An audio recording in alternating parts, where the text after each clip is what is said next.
Here we go. Welcome to Mythical Astronomy of Ice and Fire, Starry Wisdom Sunday. Thank you all for joining me.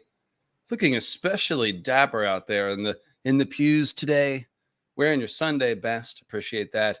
I thought I would be cheeky and wear the approximate same outfit that I had in the screen cap image of this stream, which of course is from like a year and a half ago when me and Quinn were doing the first Winds of Winter predictions, which we filmed in Chicago, Illinois, through a quirk of fate and life choices.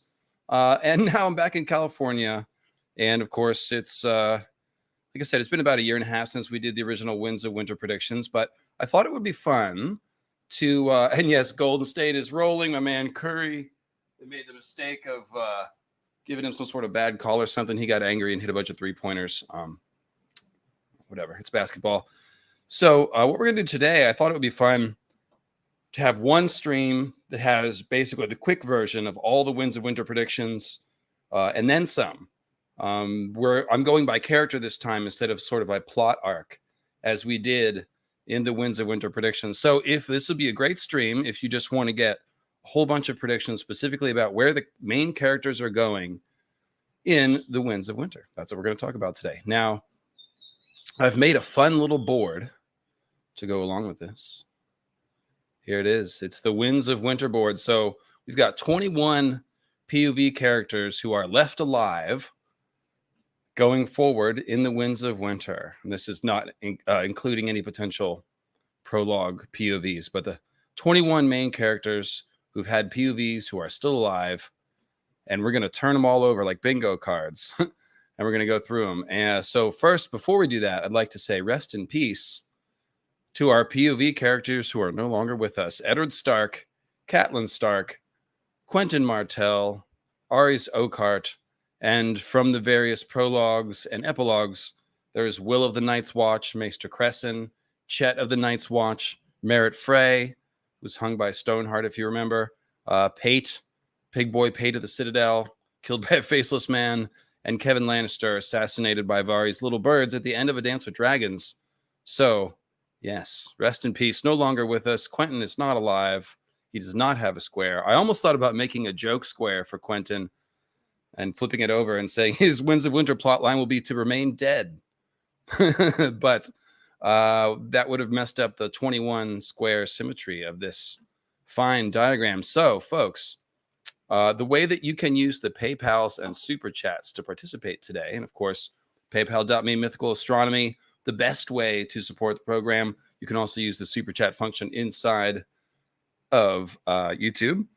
Guys, there's 21 POV characters, but there's many more interesting characters who do not have POVs.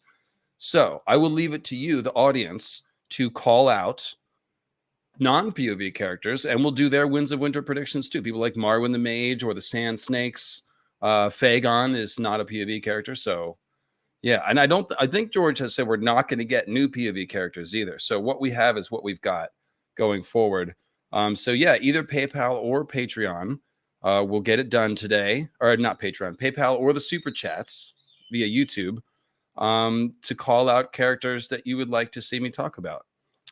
If you're throwing them in the regular chat, that doesn't give me money, so I might not answer that first, just to be frank. But of course, like I said, you can do the PayPal or the Super Chats to call out your favorite characters, and I will do them. I've got an order for all the ones here, but we can do them in any order. It doesn't matter. So you can call out the characters anytime you'd like. Yeah.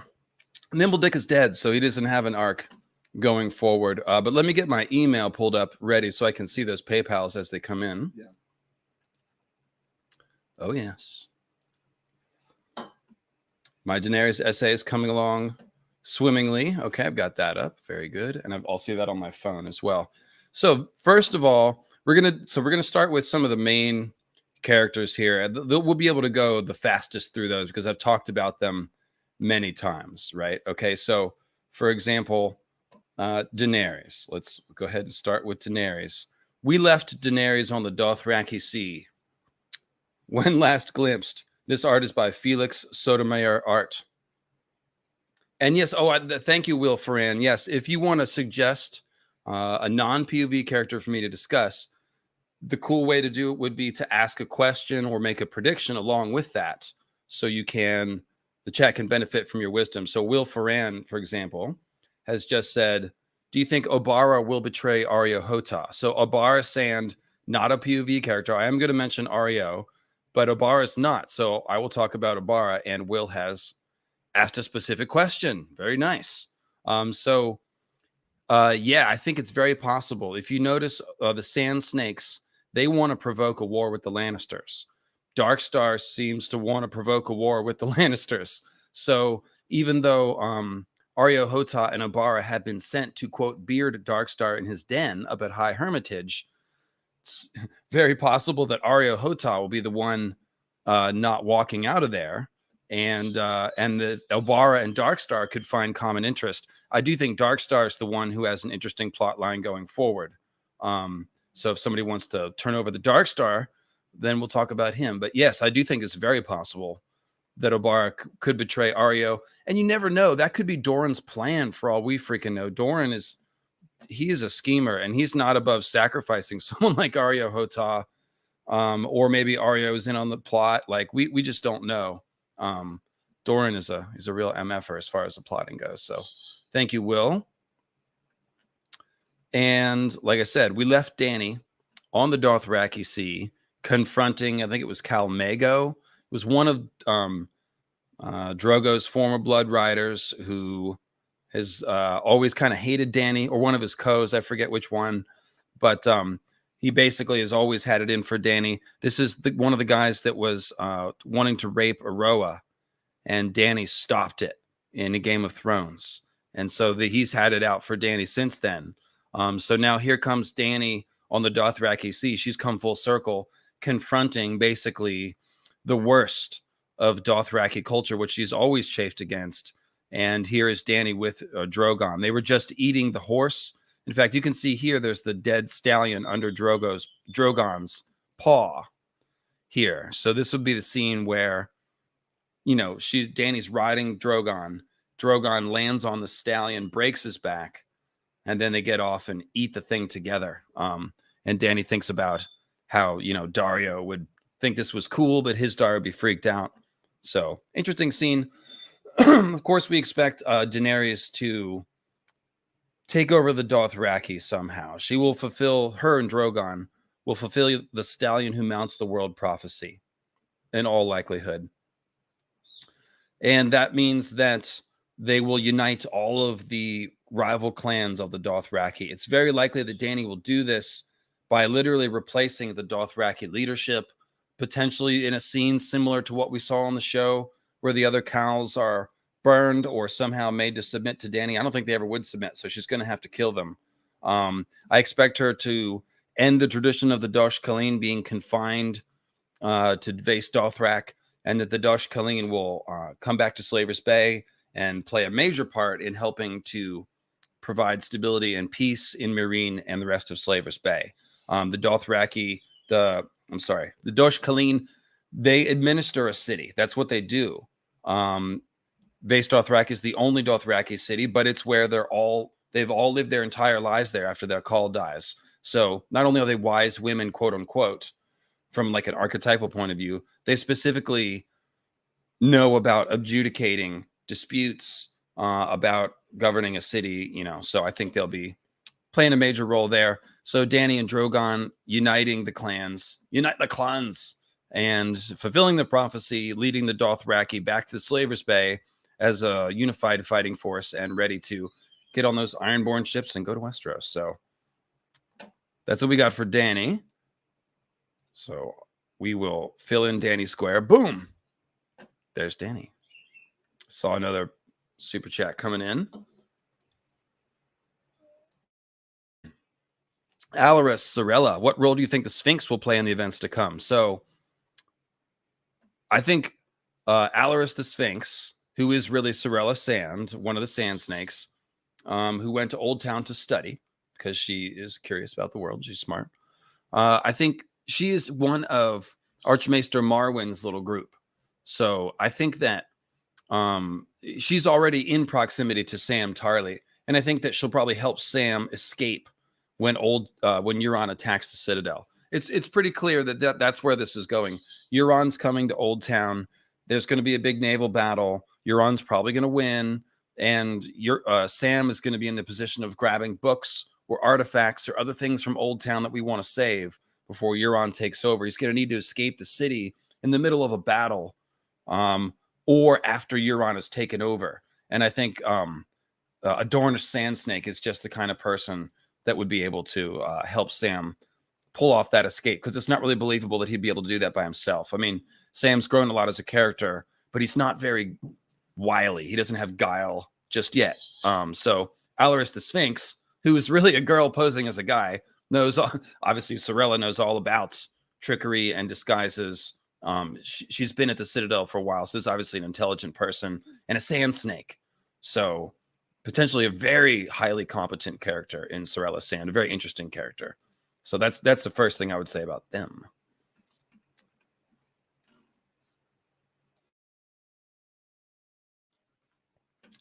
Sorry about the screaming cockatoo. I'm just going to give her a minute before I bring her out.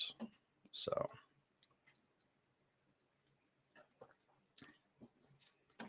next up on the big board, after Dany, of course, will come Jon Snow. This is by Aransta Sesteo. Jon is dead. His jugular vein was cut. That's why the important clue is that Jon thinks that Wick Whittlestick only grazes his neck with a knife, but when he puts his hand up to the neck, the blood wells under the fingers right away. So if the blood is welling up under his fingers that quickly, that means the blood is coming out fast, and that means the jugular has been sliced. There actually aren't very many nerve endings in the front of your throat. So it's believable that he would, sort of only think that it's a mild cut. Also, it's cold, so you're not going to feel the pain right away. Also, Barristan, in the very next chapter after Jon's death, talks about how with a deep cut, sometimes the blood comes before the pain.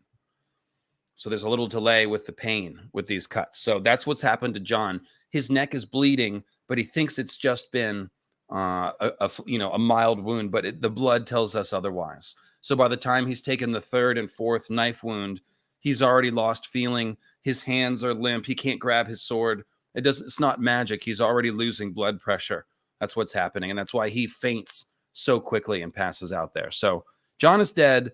He's bleeding out in the snow. Of course, he's going to be resurrected.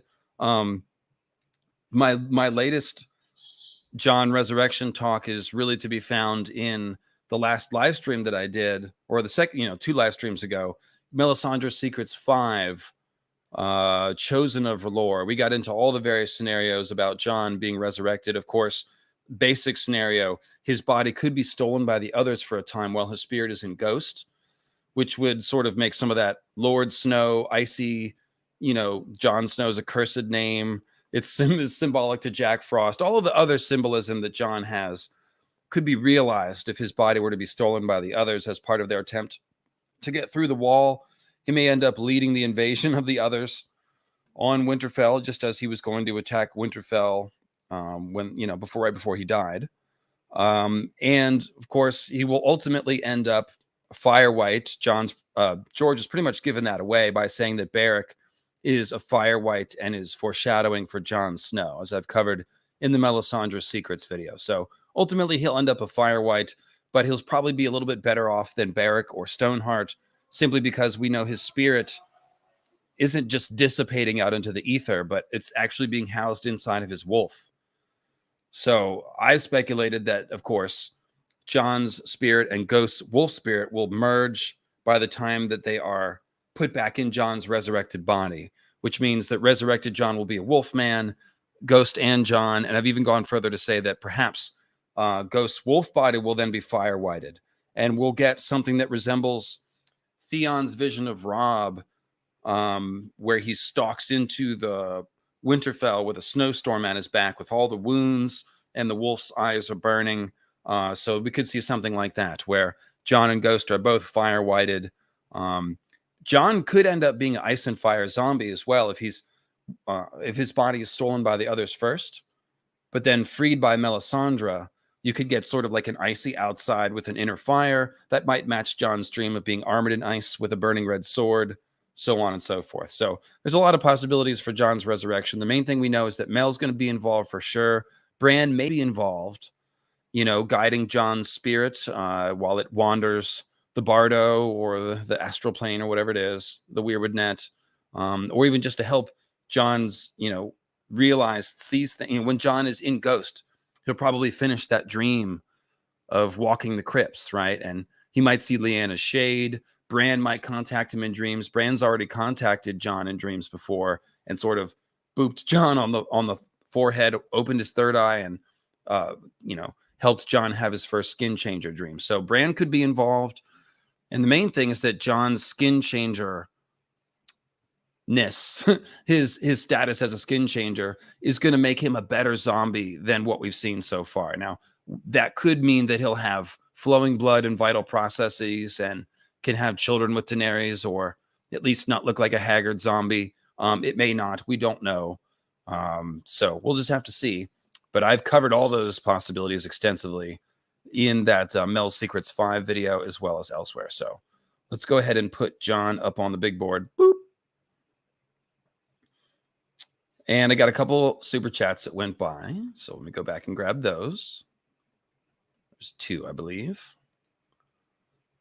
Smith Crazy. What, if any, could Littlefinger get in Winds of Winter before he bites it? Okay. Oh, what, if any, wins could Littlefinger get? So how far will Littlefinger go before the student becomes the master and Sansa pulls the rug out from under him, as is heavily, heavily foreshadowed? Good question.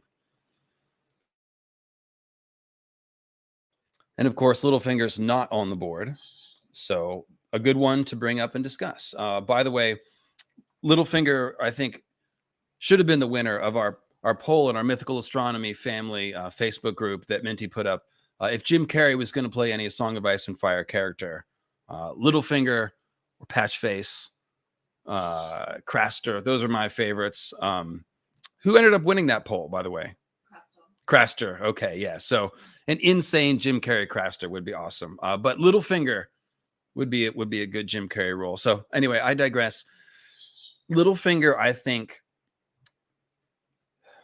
probably going to engineer Sweet Robin's death in order to clear the decks for Sansa and Harry the Heir. That's the plan.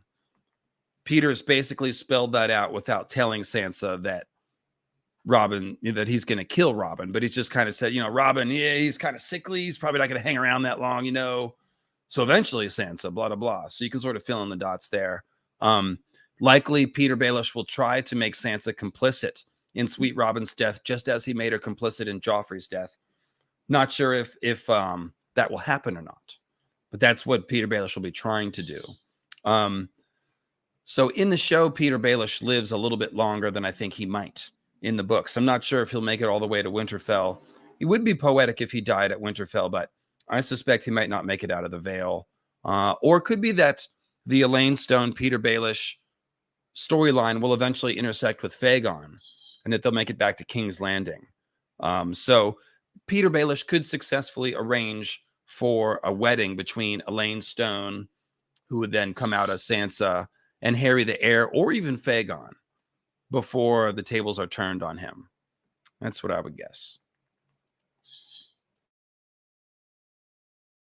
Clea was just so mad. Guys, tell me, how loud is the cockatoo screaming coming through? Is that bothering anybody, or is that like distant background noise? Because I'm of a mind to keep ignoring it until she blows herself out, if that is possible. Thanks for answering my previous question. Love the content and community. Found my Apple ID. All right, Silent Sister, you're welcome. And fire any more away if you do have them. Okay, looking good. Oh, I see one from Shane Hawley.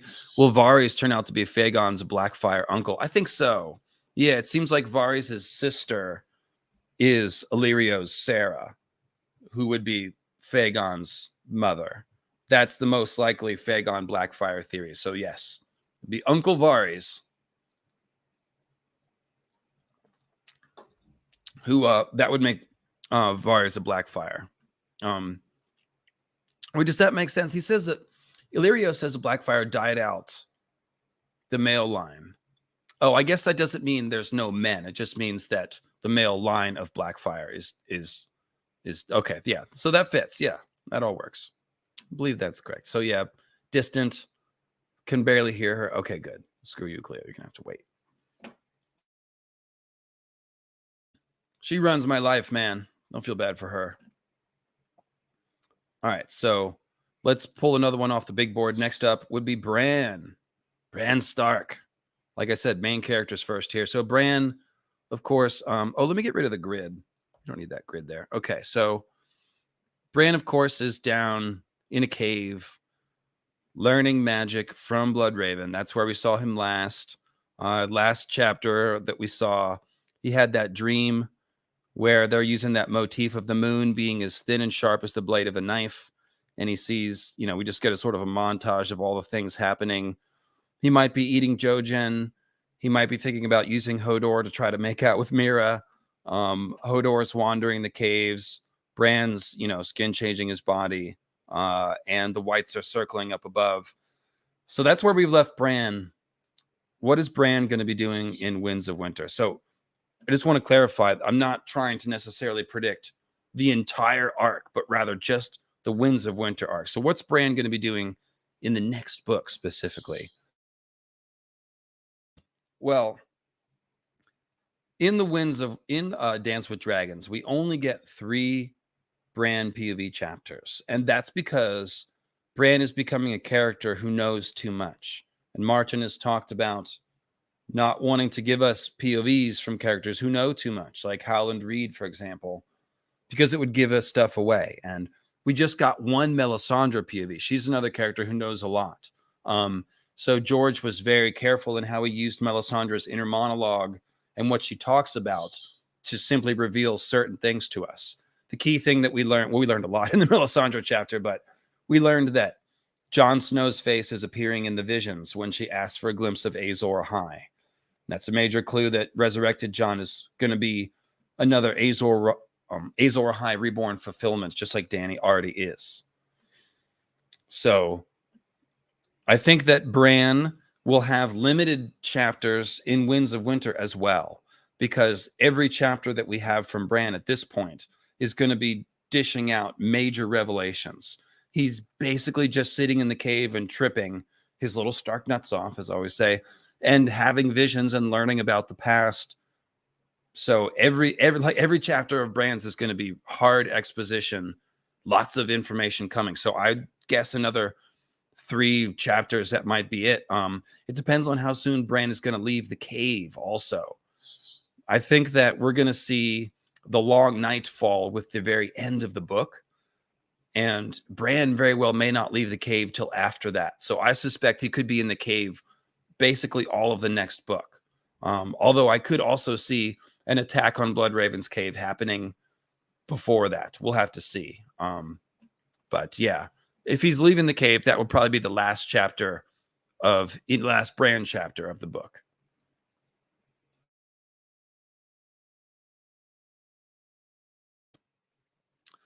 So Matt Diff pipes up, Varys Blackfyre's biggest clue has always been the loyalty between him and Illyrio. These are not trusting people. And what could bond them short of blood? Yeah, that's a great point. They trust each other when they don't trust anyone else. And both know that they are generally untrustworthy, lying characters, but they trust each other. So they must have a really strong bond. I suspect the story we get is true, essentially, of them growing up on the streets, protecting each other as young cutthroats and thieves. And then you have finally Illyrio marrying Varys' sister, who's a Blackfyre, and that ties it all up together. And now they're all invested in Fagon. And, Illyrio's heavily implying that the reason why the Golden Company is going to do what he says it will is because of blood ties, family ties, things that are more important than money and contracts. So, yeah, well said.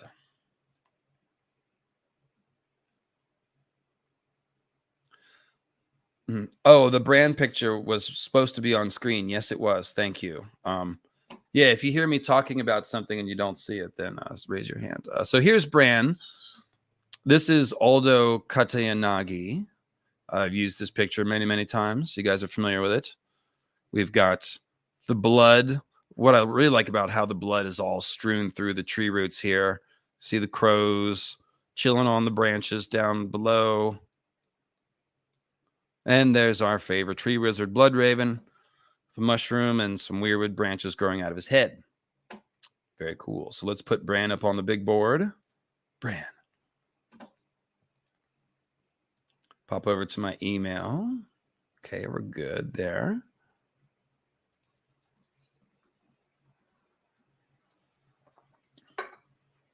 Yeah, raise your hand, like use all caps. Be like, dude. I guess Minty could raise her hand. I would see her. All right, so next up will be Arya. Obviously, like I said, we're starting off with the main characters here. Arya, this is Aransta Sesteo again from the new calendar. This is Ragman's Harbor. So this is probably when Arya is still selling the cockles, clams, and mussels or whatever. She's got the basket there. So it's not quite, you see the cat in the corner, and the color on the ship is just beautiful. So I had to show you this one. Of course, Arya's last chapter, she has joined the Mummers troop and pulled another freelance murder. She's killed one of the, who was it? God, one of the bloody mummers that showed up in Bravo, somebody that really deserved to die. I get all their names run together for me, but it's that awful chapter where she uses the guy's pedophile nature against him, lures him back to her apartment, and then cuts his, whatever that vein is in your leg that makes you bleed out real quick, and then drags him into the harbor. And it's an important chapter because it shows us that Arya is still wolfish. In fact, even the chapter itself switches from referring to her as Mercy. It's Maren Trant. Oh, no, it's Raph the Sweetling. Yes, that's it. Raph the Sweetling, who is taken on. Yeah, okay. It's one of the Mountain's men. Okay, thank you. So Raph the Sweetling is a pedophile, and Arya uses that to lure him back and kill him. Femoral artery, thank you. You chat is helping me out here. So it's disturbing. It shows us that, she is, well, not in the body of someone else. She's wearing someone's face. She's wearing the face of Mercy. Yes, that's correct. But she retains her own body. But in any case, the name switches back to Arya when she pulls off the killing, because this is an Arya thing to do. This is a name from her list. So Arya is 12 or so, and she's obviously going down a dark path personally. She's a cold-blooded assassin. She's not only pulling off what she's instructed to do, but, she took down Daeron from the Night's Watch. She decided to do that because he was an Oathbreaker from the Watch, and that's what Starks do with Oathbreakers. She decides to kill Maren Trent because it's one of the names on her list. And she, pretty creatively, like I said, comes up with this whole scheme to do it. So where's Arya's arc going? Well, darker and darker places. That's for the first. She's potentially, I think the end of the chapter, she's thinking to herself that this, she's going to have to leave the troop now. Potentially the Faceless Men might be mad at her for doing this. So she might even be fleeing Bravos the next time we pick up her chapter. It's unclear to me if she's going to go back to the House of Black and White or not, because she could definitely be in trouble with them. It's the thing about the Faceless Men is that Arya keeps breaking the rules, and they kind of scold her, but they're also promoting her and continuing to train her. So it's very much a question of what they're actually trying to create here. And if they really were, because here's the thing. When Arya kills Daeron, the next day is when they give her the milk that makes her blind. And it seems like a punishment. But later we learn that that's something they do anyway to their initiates, and that they just decided to do it sooner because she pulled off this killing. So really, it kind of reads more like a promotion. Like, oh, she's advanced. she understands the many-faced god of death. So let's go ahead and advance her to the next level of training. So again, it is an open question as to whether or not the Faceless Men will actually be mad at her or not. Technically, she's not supposed to just kill whoever she wants. But like I said, I think the Faceless Men are really training Arya to go back to Westeros and have a hand in the war for the Dawn. I think the Faceless Men know all about the magic. They know about the whites. They've been raiding all the libraries. They know about the dragons. And as I've pointed out, the whites are the ultimate abomination to the Faceless Men. Death is sacred. When it's your time to go, you have to go.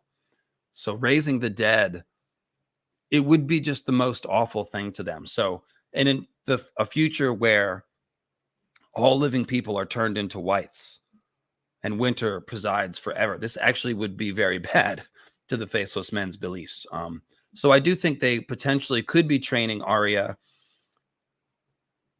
to use her skin changer and assassin powers to go back to Westeros and literally be a soldier in Jon Snow's last watch, you know. But they also could be sending her to Westeros to pull off specific killings as well. And there also could be one where they ask Arya to kill somebody that she doesn't want to kill, and that will cause her to flee, you know, to break with the Faceless Men. So all those things are possible. But I do think that Arya's time in Braavos is coming to a close pretty soon. Let me see if I go back. I think there's a super chat I missed.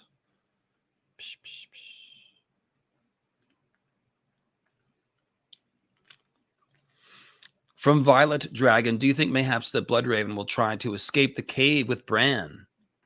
A second life? No, I do not believe in evil Bloodraven theory. I think that Bloodraven is training Bran. The evil part of Bloodraven is that he doesn't care about Bran's life. He only cares about the end of the world. So if Bran's innocence has to be lost and Bran's life ultimately has to be sacrificed or turned into a tree, you know, to save the world, then he'll do that. He's already made that choice for himself, and he's making that choice for Bran. So that's kind of evil in that he's not really telling Bran what this is all entailing. He's just leading him down the path.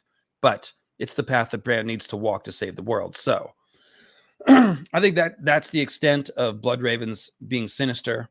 I don't think he's going to try to body snatch Bran and escape the cave. I think he really is concerned with the others and is trying to stop the others, and that's what he's all about. Although I don't think that's a bad theory. The evil Bloodraven theory is not like a terrible theory or something. I just don't think it's true.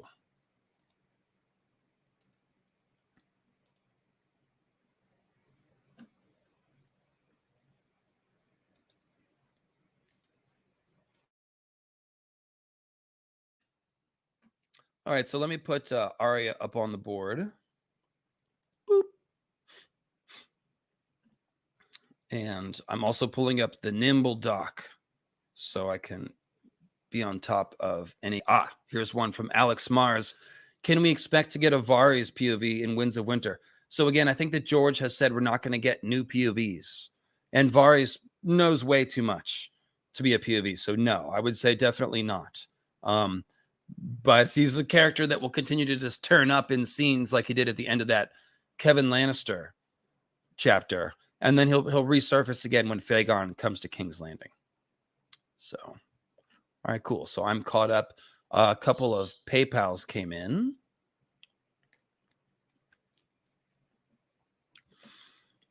Robbie from Germany says, thank you. He's amazed by my research and detail. So am I sometimes, but this has become my full-time job, so it's what I do. But thank you very much. And Patrick says, I understand that Varys may be a Blackfire, but what are the odds that he conveniently had a Blackfire child lying around to pass as Aegon? Aegon is either Targaryen or nothing at all. So I think that you have to go back further because Varys helped engineer the downfall of Aerys. So it wasn't that he had him laying around at that time. He engineered the downfall of Aerys because he wanted to replace him eventually with the Blackfires. So I think that's part of it. And yeah, I mean, it's not really convenient. It's just the quirk of fate. I mean, that's part of the reason why Varys came to King's Landing. They were already plotting all the way back then. So yeah, I don't think it's convenient. I just think that's how the story unfolded.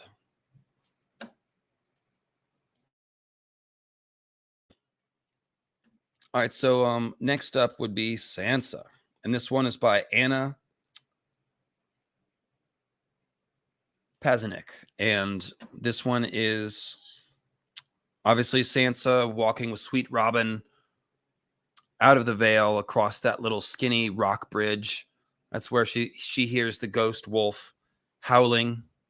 A nice nod to Lady, and so you can see that represented in the artwork here. Really nice artwork. And if you scroll up on this one, oops, sorry, hang on. Yes, you can see the Eyrie in the distance. Very cool.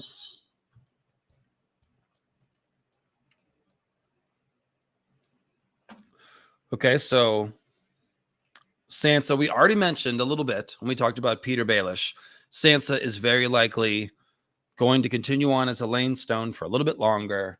The plan is to bring her out as Sansa Stark and marry her to Harry the Heir, who by that time will be in charge of the Vale, thus uniting the North and the Vale, according to Peter Baelish. That, of course, sets them up as a potential conflict to Rickon, if the Manderleys and other people in power want to say that Rickon is the heir. There's a potential conflict there. And the main thing in Sansa's Winds of Winter arc is that we're going to see her continue to learn from Peter and eventually pull the rug out from under Peter. So how will that happen? Where will that happen? We already hit that up a little bit, talked about that. But I think Sansa's, it's going to be pretty interesting. Like her Winds of Winter chapter shows an older character that is beginning to plot, learning how to hold her tongue, learning how to identify people, that are smarter than others, and who has connections. She's making her own connections and alliances. So I'm looking forward to that whole pawn to player arc, I would say, with Sansa Stark. And I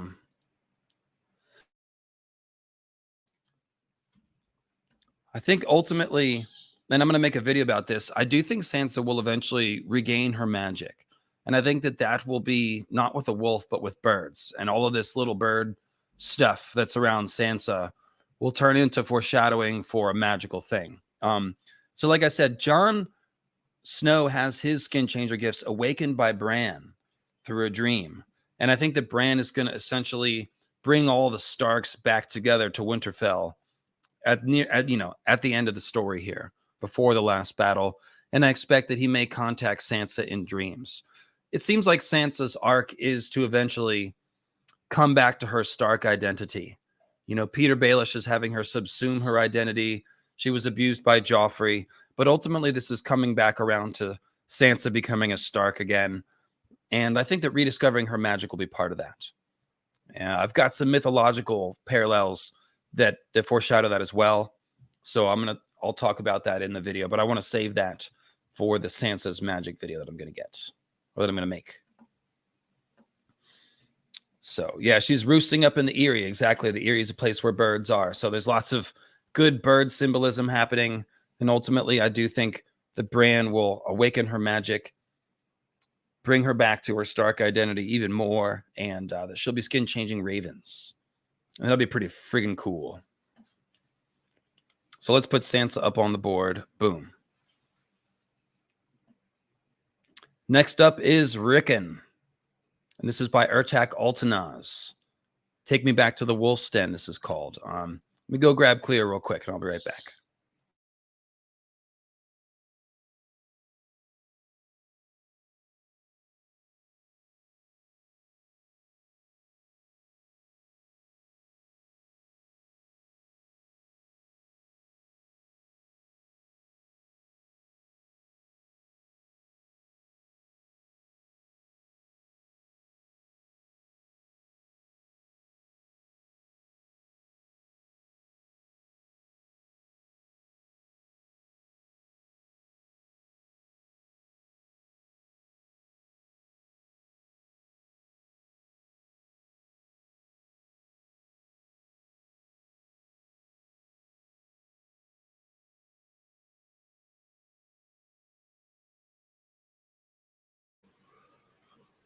And we're back. So this is a great piece of art by Urtak. If you scroll over on this bad boy, oops.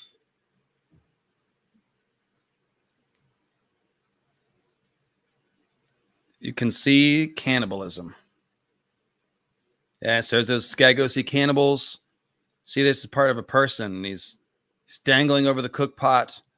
The blood is dripping down into the pot. Here's his rib cage being cooked over the fire. So it's definitely cannibalism. And this is what we're told happens on Skagos. We don't know if this is true, by the way. This could be like something that happened once or twice and that everyone believes all these crazy things about him. But the main thing we know about Rickon and Skagos is that there are unicorns on Skagos. And you can see the unicorn here behind Rickon in the upper right corner. It's not going to look like this unicorn. This is more of a horse pony looking unicorn. We know that the unicorns on Skagos are essentially enormous goats with one horn. And this is a real creature that used to exist. George is into bringing back this megalithic fauna like the dire wolves, saber-toothed tigers, things like that. I guess there aren't saber-toothed. No, are there in Sithorios? I don't know. In any case, there's a great sloth around somewhere. And the enormous goats with one horn are the unicorns after a fashion. Georgia said we will see them.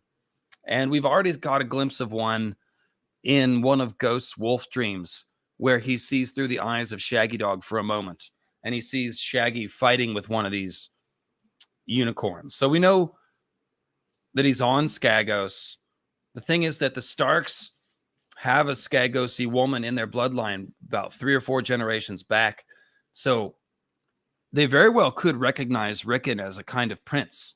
And, Rickon and Osha aren't going to be able to fend for themselves against an entire island of Skagosi.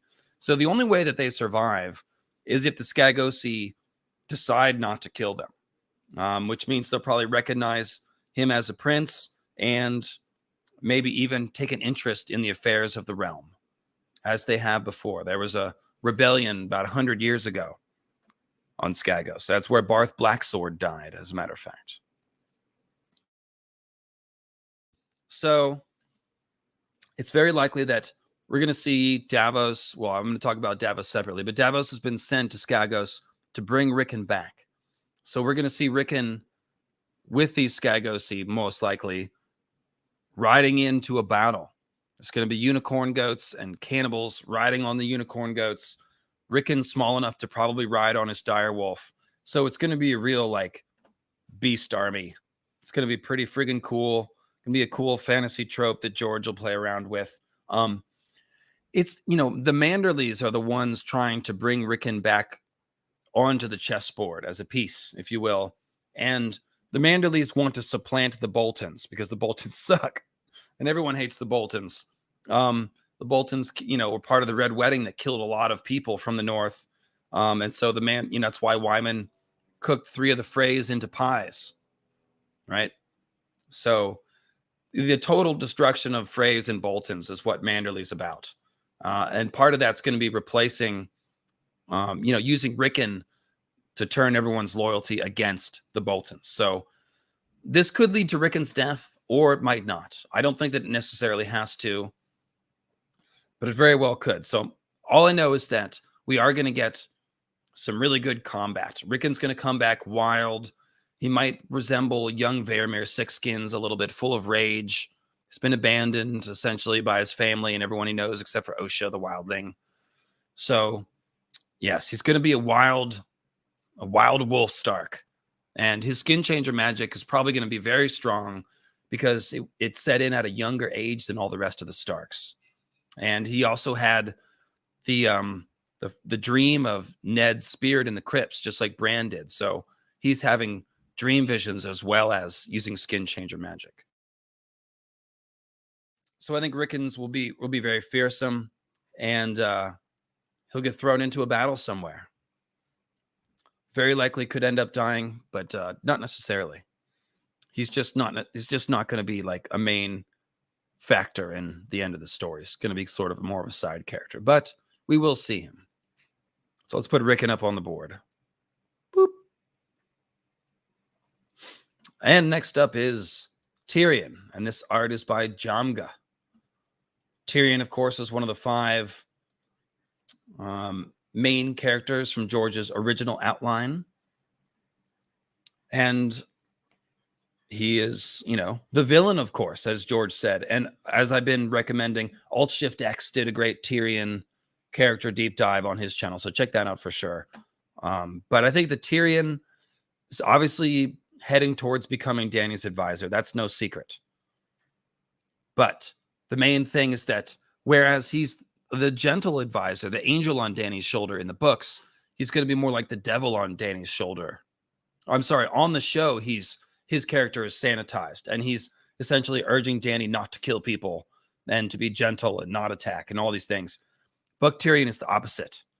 He's going to encourage Dany to be vengeful and violent. And I even think that whatever happens at King's Landing could be partly a result of Tyrion, say, choosing not to tell Dany to be careful of the wildfire in the city, or making some other choice in the heat of battle to kill more King's Landing civilians than Dany would approve of, or that Dany would, because I don't think Dany would approve of killing any civilians, of course.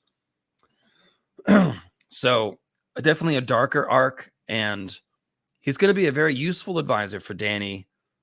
And I think that we'll be lured into thinking that it's a good thing. Oh, Tyrion, Dany, they're both really smart characters, so they'll have good witty banter. And Tyrion obviously has all kinds of helpful knowledge that Dany will want. So I think they'll get along pretty well. They'll have a really good character dynamic in the back half of the book. But look out for probably more like in A Dream of Spring, like I said, Tyrion to take his chance for vengeance. He's all about vengeance. He's not necessarily about trying to put the best ruler on the throne that he can.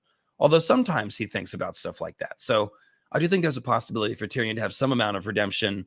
He does occasionally care about stuff, but he really does hate those people of King's Landing. So expect that to come back around. For sure. So let's put Tyrion on the board, and that completes our top row. Let me see if I've missed any PayPals. Yes, I definitely saw one go by here. From Trinidad 1. Could Darkstar play a surprise role as a rival claimant to the Iron Throne, as the false identity of King Viserys III?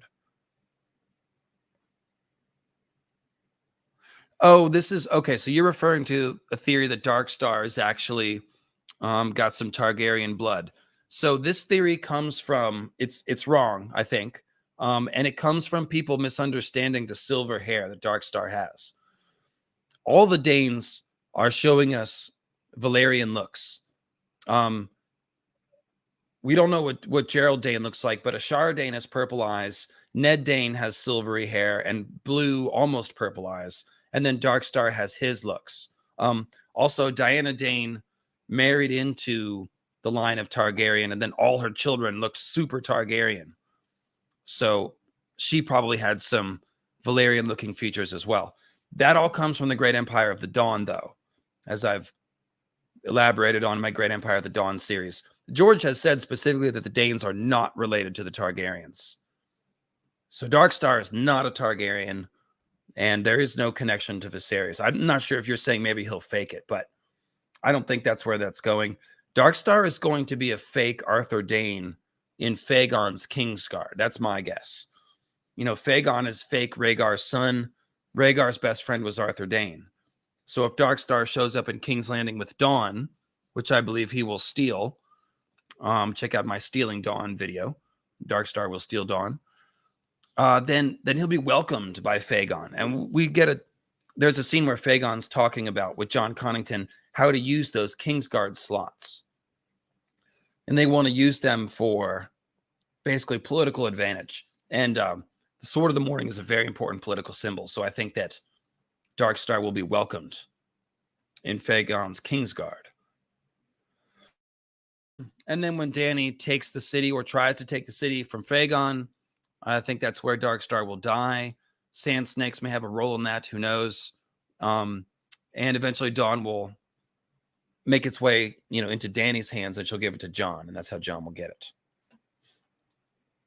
So I've talked about that, like I said, in the Dark Star Will Steal Dawn video.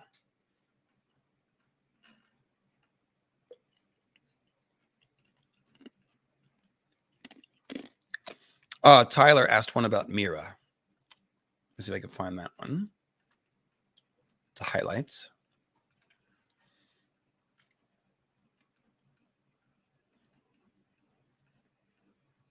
Yes. What do you think will happen with Mira? I don't think she'll have the same fate as in the show. She may be killed in an attack on Bloodraven's lair. So, hat tip to Quinn's ideas, and perhaps other people who've thought of this. Bran needs to get out of Bloodraven's cave, and Hodor is probably going to die at some point. He's going to have a hold the door thing, maybe at the wall, maybe at Bloodraven's cave. So I think that potentially what we think could happen is that it's that underground river in Bloodraven's cave that they might take to get back to the land of the living. It's heavily implied that those caves kind of go forever down there. We know that there are caves under the wall with the Gendel and Gorn's Way. So it seems to me not necessarily likely, but it would make sense if Mira, who knows how to make boats and things, she's a Cranog man extraordinaire, could make a boat from like weirwood roots and bark, strips of bark, essentially, and sail that boat, sail that river under the wall and, back into the north somewhere, maybe even all the way to Winterfell. But I think Mira is definitely going to help Bran escape. And George has also clarified that Dark Sister, the sword, was with Bloodraven when he disappeared, which means it's in that cave. And Mira is just the kind of person who might be able to carry Dark Sister. So that would be cool. That some people have speculated about that. Arya could eventually get it too. I've seen that idea as well. So thank you very much. And we do have 400 people watching. Thank you, guys. Make sure you click that like button. Make sure you're subscribed.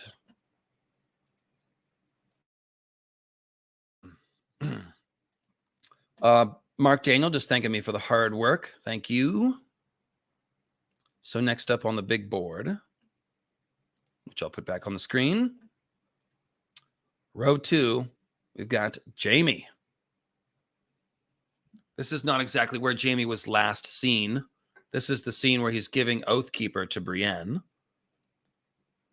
But Jaime was last seen with Brienne in the Riverlands, basically following her down to Stoneheart's lair. So I figured this would be a good picture to use. It's also one of the only pictures of Jaime with short hair and the winter white, the Kingsguard. Most people draw Jaime in his prime, so.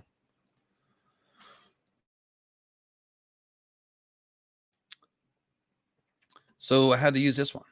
And this one is by Ninja.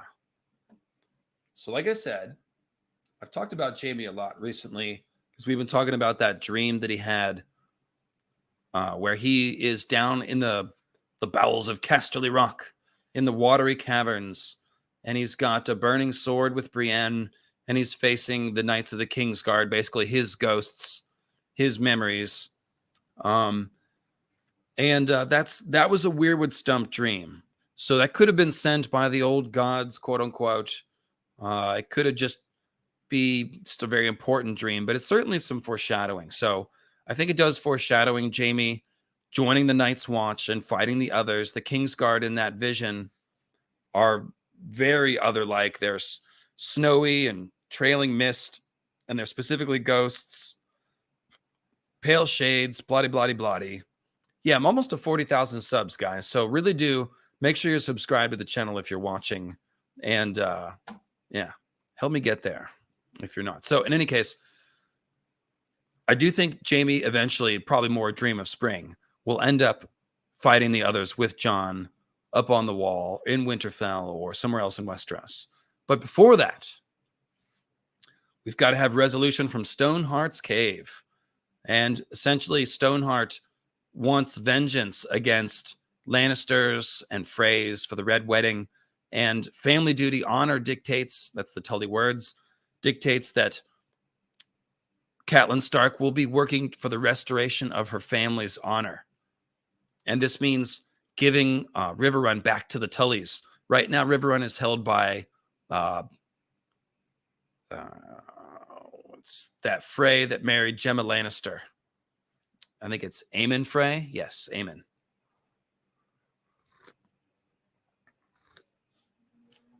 So we essentially, what's going to happen, you can see what Stoneheart does. Stoneheart manipulates people with the threat of death.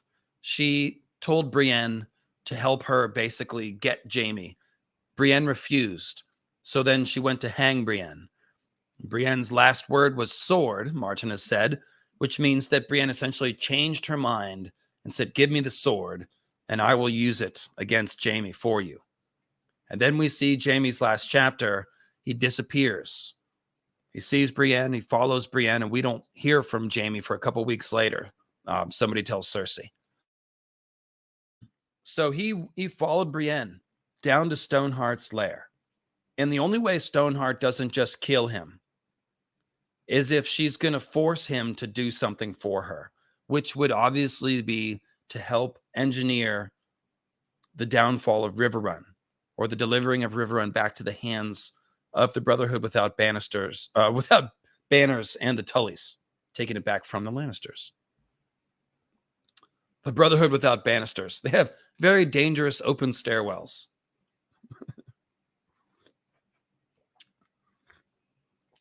It's treacherous. It's not not OSHA friendly. So, okay,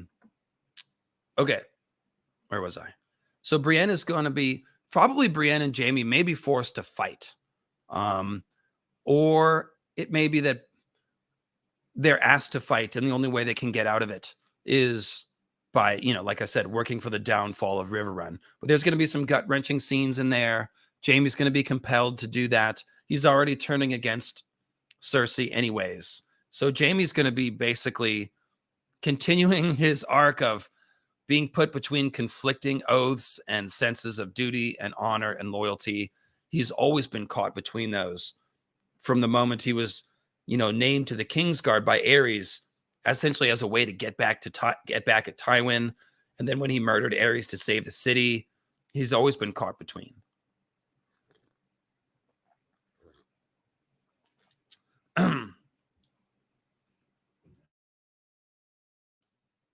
So I think that is what we're going to see again in the cave. And there's lots of history between Catelyn and Jaime, of course. The scene between Catelyn and Jaime when Jaime's prisoner and Catelyn is getting him drunk is great, both in the TV show and in the books. And I think we'll get more very interesting history and dialogue here. And like I said, it's going to end with Riverrun being given back, Jaime being, made to do this. But eventually I think they'll come back to the cave. And I think that Stoneheart, is not long for the world. And I think that Oathkeeper could eventually be lit on fire if someone stabs Stoneheart with it, because Stoneheart is powered by R'hllor. So it would be an echo of Lightbringer being lit on fire by Nissa Nissa. But Stoneheart's actually R'hllor powered. So it would make sense if it lit the sword on fire. Beric's blood lights his sword on fire. So Catelyn's blood should be able to light a sword on fire as well. And Jaime and Brienne, again, Jaime has the dream of them both wielding flaming swords in a cave. So now they're in a cave with a fire white and lots of conflict. So eventually I think that sword will be lit on fire. But that would probably be after this initial play of being, Jaime helping to take back Riverrun. So that's my prediction for Jaime in the Winds of Winter. Let's put him up on the big board. Jaime.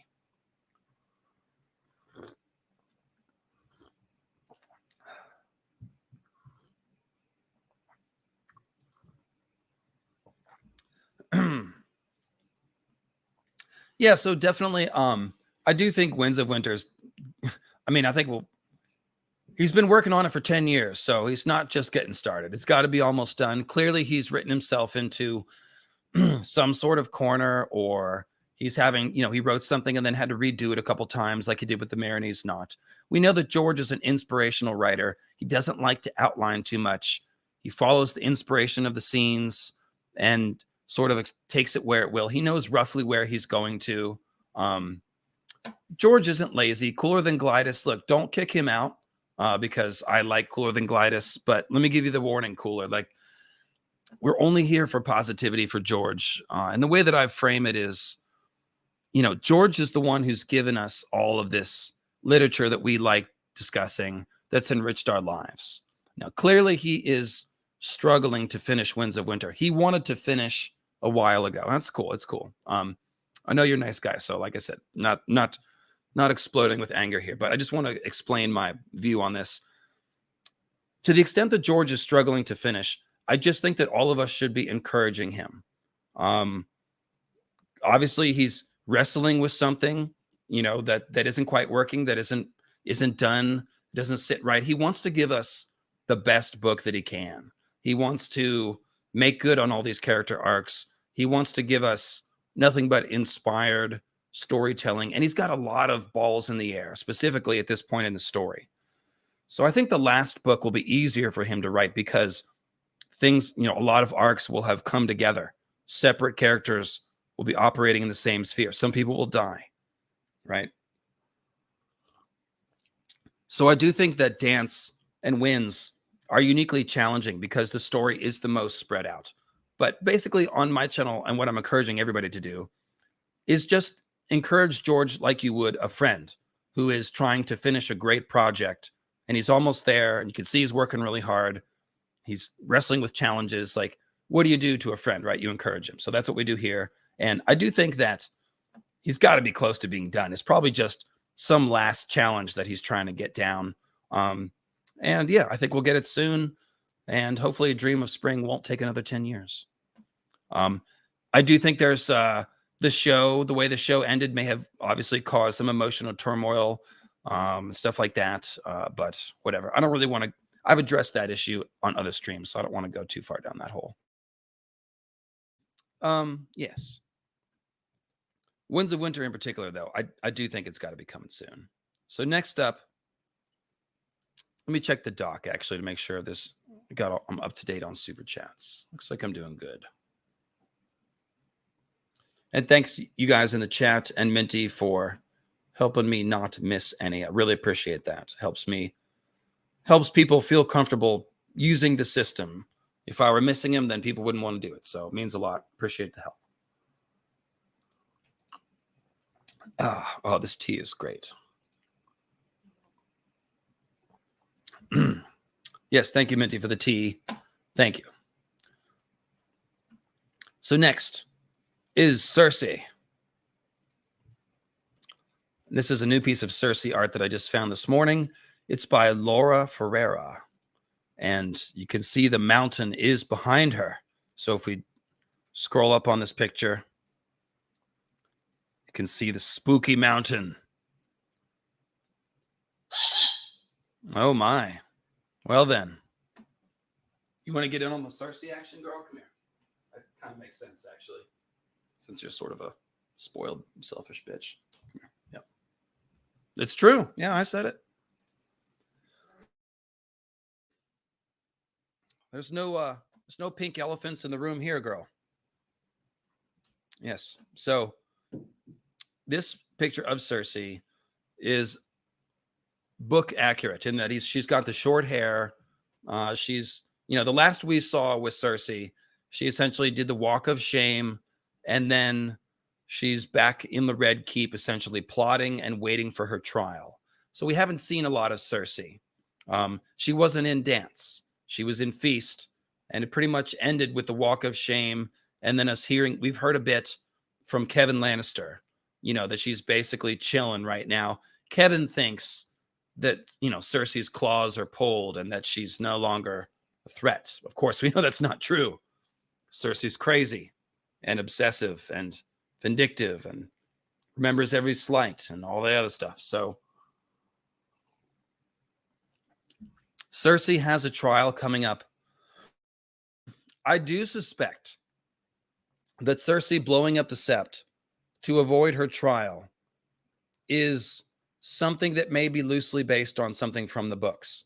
I don't know if she'll blow up the Sept to avoid the trial, But I do think the Sept of Baelor is going to get blown up some point, either in one of the battles of King's Landing, maybe between Aegon and Cersei, or Dany and Aegon.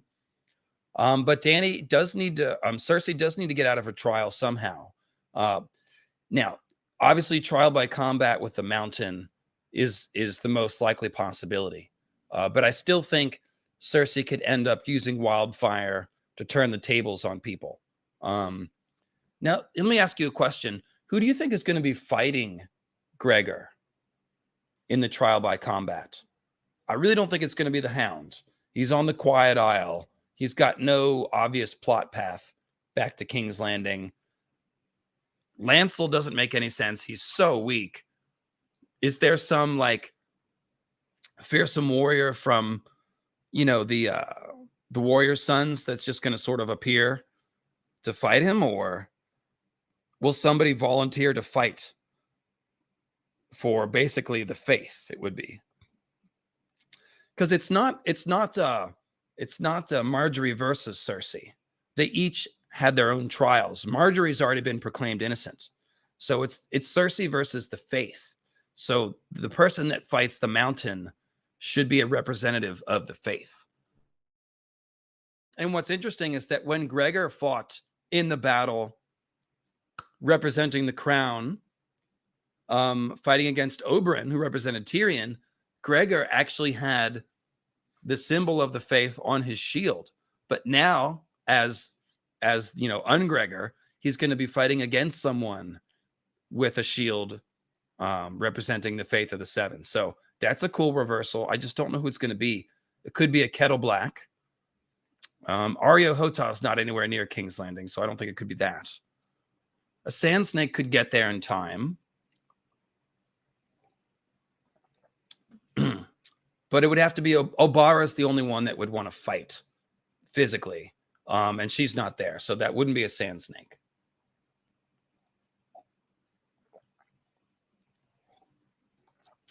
The elder brother from the Quiet Isle used to be a soldier, yes, but so much of his story is about giving up violence. I don't think he would take it back up. Yeah, Loras, I guess, could make sense. He could represent the faith potentially, maybe. Of course, I don't know. Isn't the fact that he's gay a problem? The faith is obviously against that. So I don't know. That would make sense. Obviously, Loras fought Gregor in the tourney of the hand in a Game of Thrones. So that would be a cool plot echo. And maybe George will just simply make a couple of moves we haven't foreseen so that it makes sense. And I guess Loras hasn't fully been exposed either. So maybe the faith just doesn't know. Maybe their Gaidar's bad. They don't know.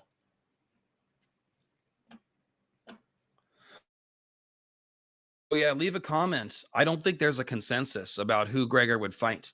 But I do think Cersei is going to have consolidated her power by the time Aegon gets there. So she's going to come out ahead in this trial. And I also think she's going to neutralize her enemies.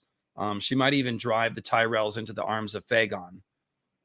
So, yeah. Oh, Garland Tyrell. Okay, that could be. He's the one who wore Renly's armor.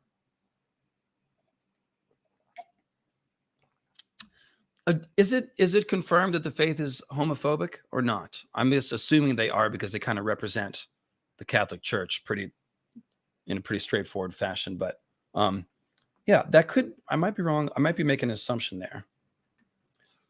But in any case, he hasn't been publicly exposed, quote unquote. So they may just not know. And Loras isn't dead, but he is going to be like mutilated, right? He got the boiling oil dropped on him. So we'll have to see what kind of condition he's in. But it could be a very monstrous version of the original fight between Loras and Gregor. They're both like mutilated and undead. That's very George. Yeah. So it's mostly in the show that they were openly homophobic. But probably if you had to guess, that's against one of their rules. But who knows? All right, so let's put Cersei up on the big board next to Jaime.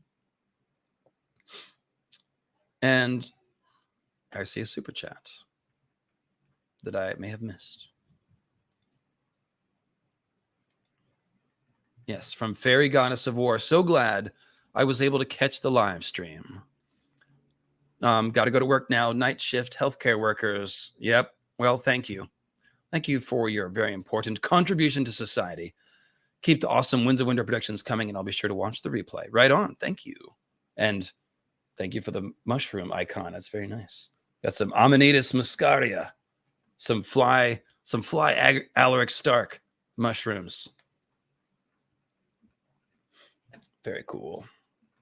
I should do a stream all about the mushroom symbolism. It's so interesting and touches on a lot of different things. We should definitely do that. Oh, I forgot the boop for Cersei. Hang on. Boop. All right. Next up is Davos. And this is, of course, Davos in Wyman Manderly's Court by Maji 33. A great piece of art. We've looked at it many times. I use it whenever I can. If we scroll up, we can see some of the very cool mosaic underwater scenery here, because the merman's court is depicted as being underwater. Like the walls show you the sea. So when you're in the court, you're supposed to be underwater. It's just like the drowned gods' watery halls. The Tullys also believe in watery halls too. So all the people that worship sea gods have this sort of similar belief. Oh, thank you. Thank you. Here it is. Here it is.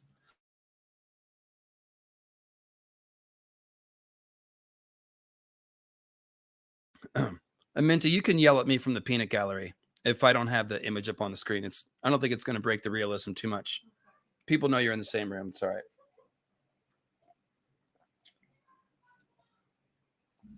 Now people are yelling outside. That's cool. That's fun. Okay, so let's see. Where were we? Merman's Court. We already talked about Davos a bit.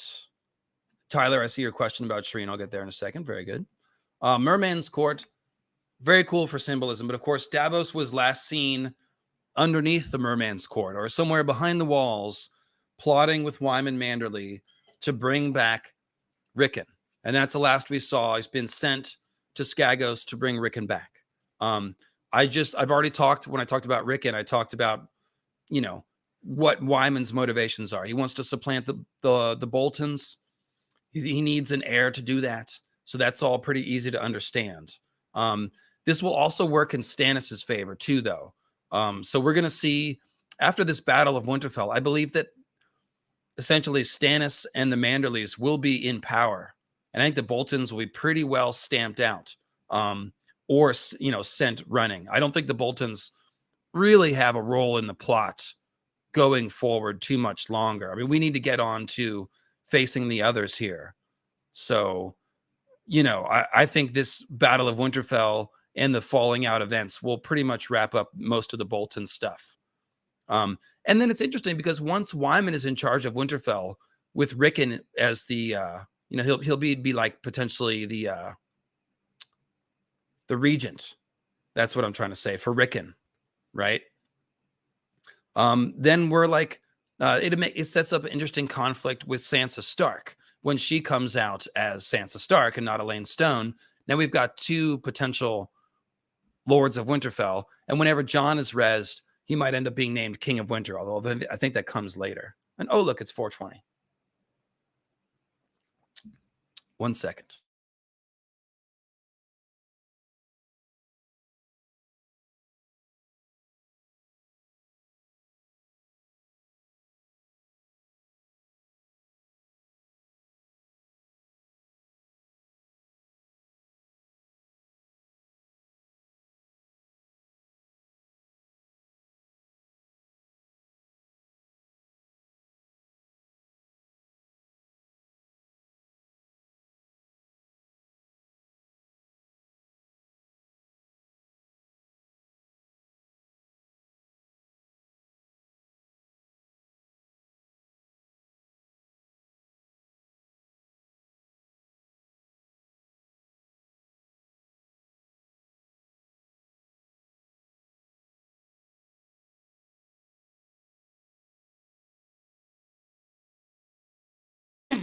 All right.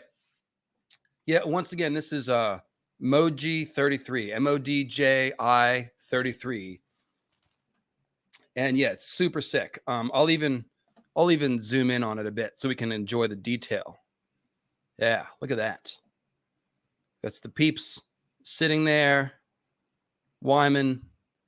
It's good stuff. Where's the girl with green hair? She's on this side. There on the right. Looks like she's got the green hair.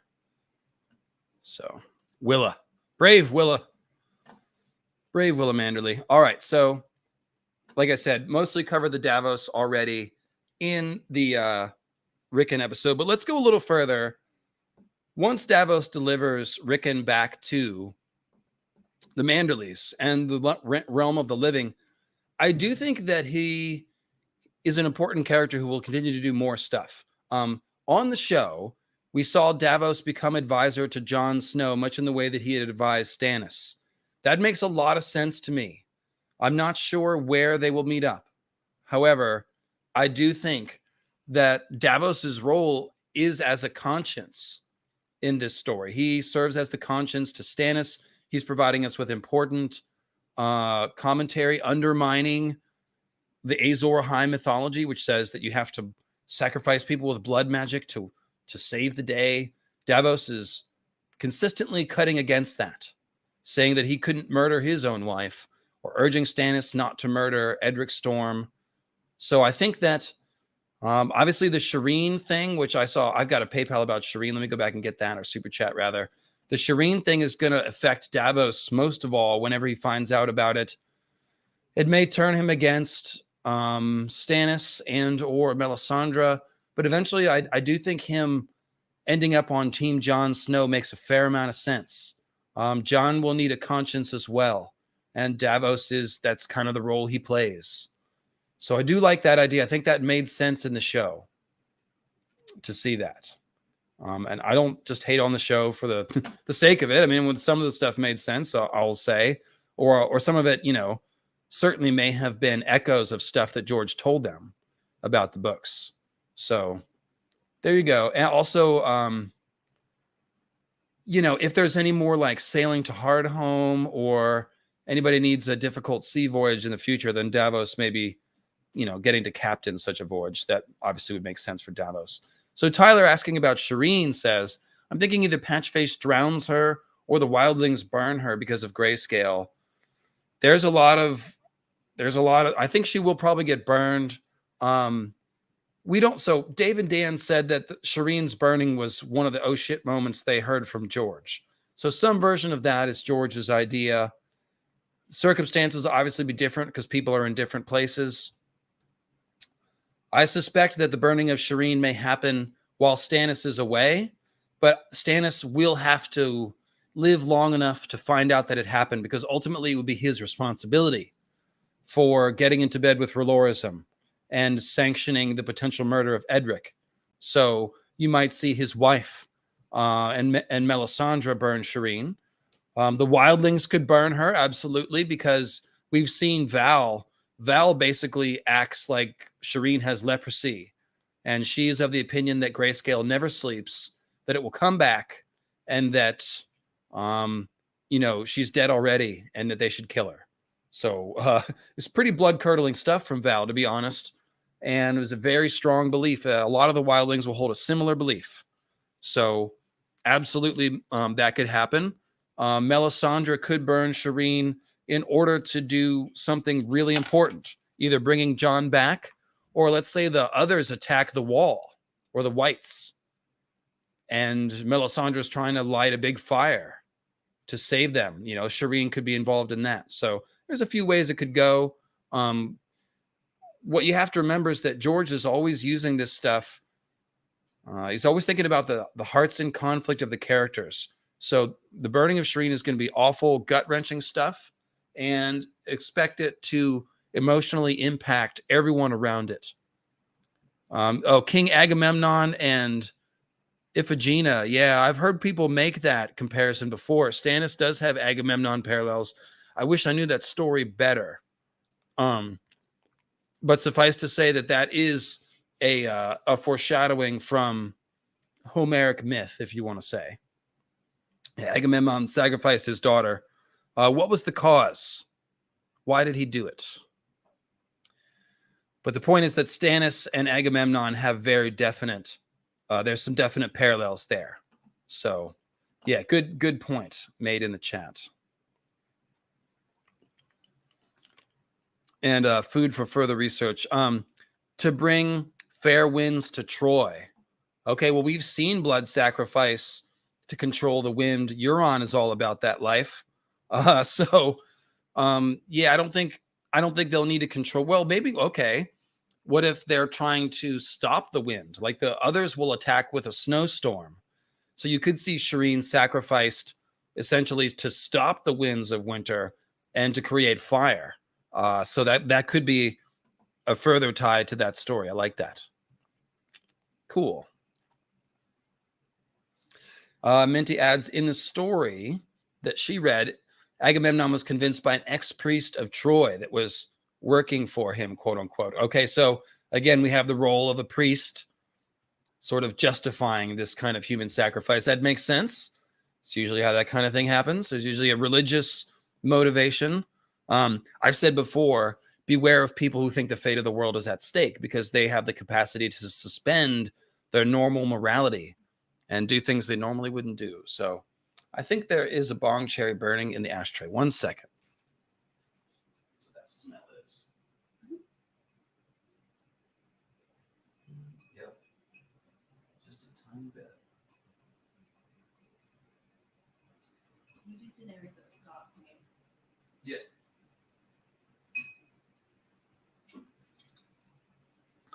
Sorry, guys. Yeah, let me just point the banner here. Perfect. All right. We're managing the stream. We're professional. And we're back. Okay. So let's put Davos on the big board. Boop. Next up is Sam. This is from Character Design Studios. This is basically storyboard mock-up artwork for the show. But it's a really great piece. Shows Sam in the Maester's study. Super awesome Maester's study vibe. I mean, this is exactly what it would look like. So I use this art a lot. I really do like it. And kind of sums up what Sam is up to. He's at the Citadel. Of course, we saw him last in Marwyn's chambers, hanging out with Leo the Sphinx and Leo Tyrell, Alaris the Sphinx, and Jaqen Hagar, who is now posing as Pate the Pig Boy. So like I was saying with responding to the Alaris question, Sam is going to be caught in Old Town when Euron attacks. I strongly believe that Euron will take over Old Town and declare himself king and do magic atop the high tower. Many kings have been crowned in Old Town, and I think it's makes sense for Euron to declare himself king there because he doesn't want to wait to get to King's Landing. He wants to go ahead and make his play, and he's going to be more of a magical king as well as an actual king. Not more of, but both a magical king and an actual king. So Sam will be caught in the middle of that. He probably needs to escape. It could be that he'll be taken prisoner by Euron, and that Euron will keep him around uncomfortably, threatening to torture him, mining him for information until Euron makes it, into some wider conflict where Sam will be freed and get back over to the side of the Watch. But I think it's more likely that Sam will escape with the help of Alaris and go down a different plot thread, if you will. He needs to get back to the north eventually, but he may take a few deviations before he gets there. So the first thing he's going to do, he's not going to be picking Jon Conn's freaking grayscale skin off his flesh with a knife. That's not going to be a thing. But he's definitely going to save some important shit from Old Town. So Old Town is pretty obvious Library of Alexandria in the making. It's going to burn. It's going to be, ravaged by Euron. And whatever isn't burned is going to be under Euron's control. So whatever secret magical knowledge or artifacts may be at the Citadel or the High Tower, that's what Sam needs to get when he escapes. So maybe a glass candle, because we know there's more there. He's got the Horn of Winter, or at least the horn they found on the Fist of the First Men, which is probably the Horn of Winter. So yeah.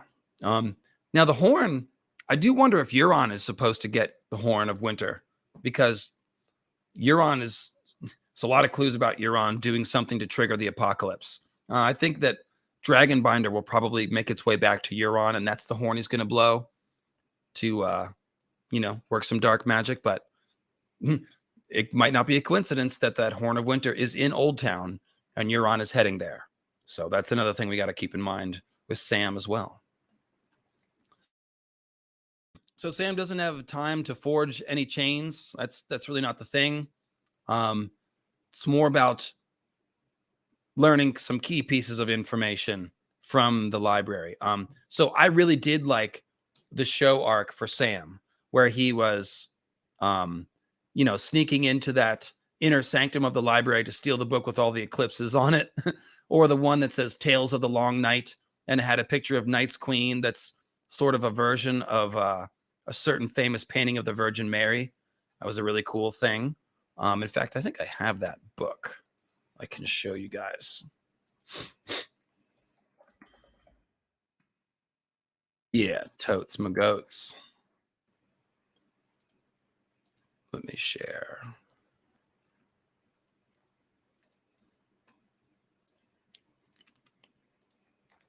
So it's kind of a dark picture, but you can see here Legends of the Long Night.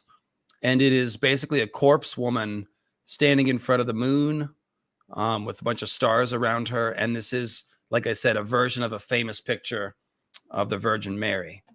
So it's kind of a cool adaptation. One of the cooler things the show did, in my opinion. And then there's also the book with all the eclipses.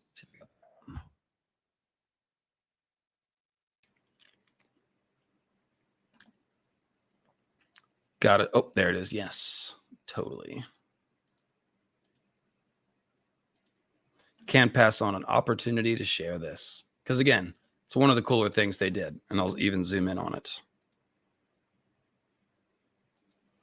So that diagram on the left is a version of one of the oldest diagrams of how eclipses work. So they've copied some real like Galileo science here into the Citadel. But I thought it was cool that we see it was open to the page about eclipses, because the eclipse, of course, is part of the Long Night disaster, where the sun appears to kiss the moon.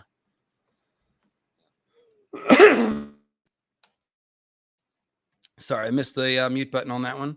But the Blood Moon show appeared to know something about the moon eclipse causing the long night.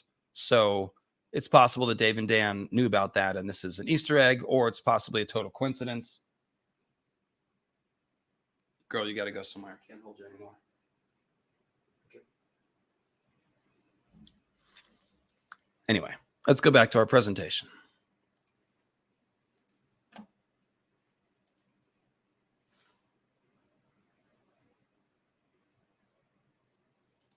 Which is right here. Boop. Yes, 420 viewers. Thank you. Praise Garth. Make sure you're subscribed. Trying to get to 40K subs. Almost there. Could use the help. So let's put Sam up on the big board. Sam, right in the middle. We're only halfway through. May need to pick up the pace here. All right. I thought this would go faster. Well, you know what? You guys hit me with a lot of the other side characters at the beginning. So that's cool. That's probably why it's taking longer. All right. So Brienne of Tarth. Last scene, killing people, right? Killing some bloody mummers, Cracklaw Point. This is Didier Graffet, and this is from the Cracklaw Point battle. But then she killed some more mummers, defending the inn at the crossroads. But then, unfortunately, Biter, who is a Merling, as we've discussed, jumped on her and bit her face and smashed her head against the rock and messed Brienne pretty good, to be honest.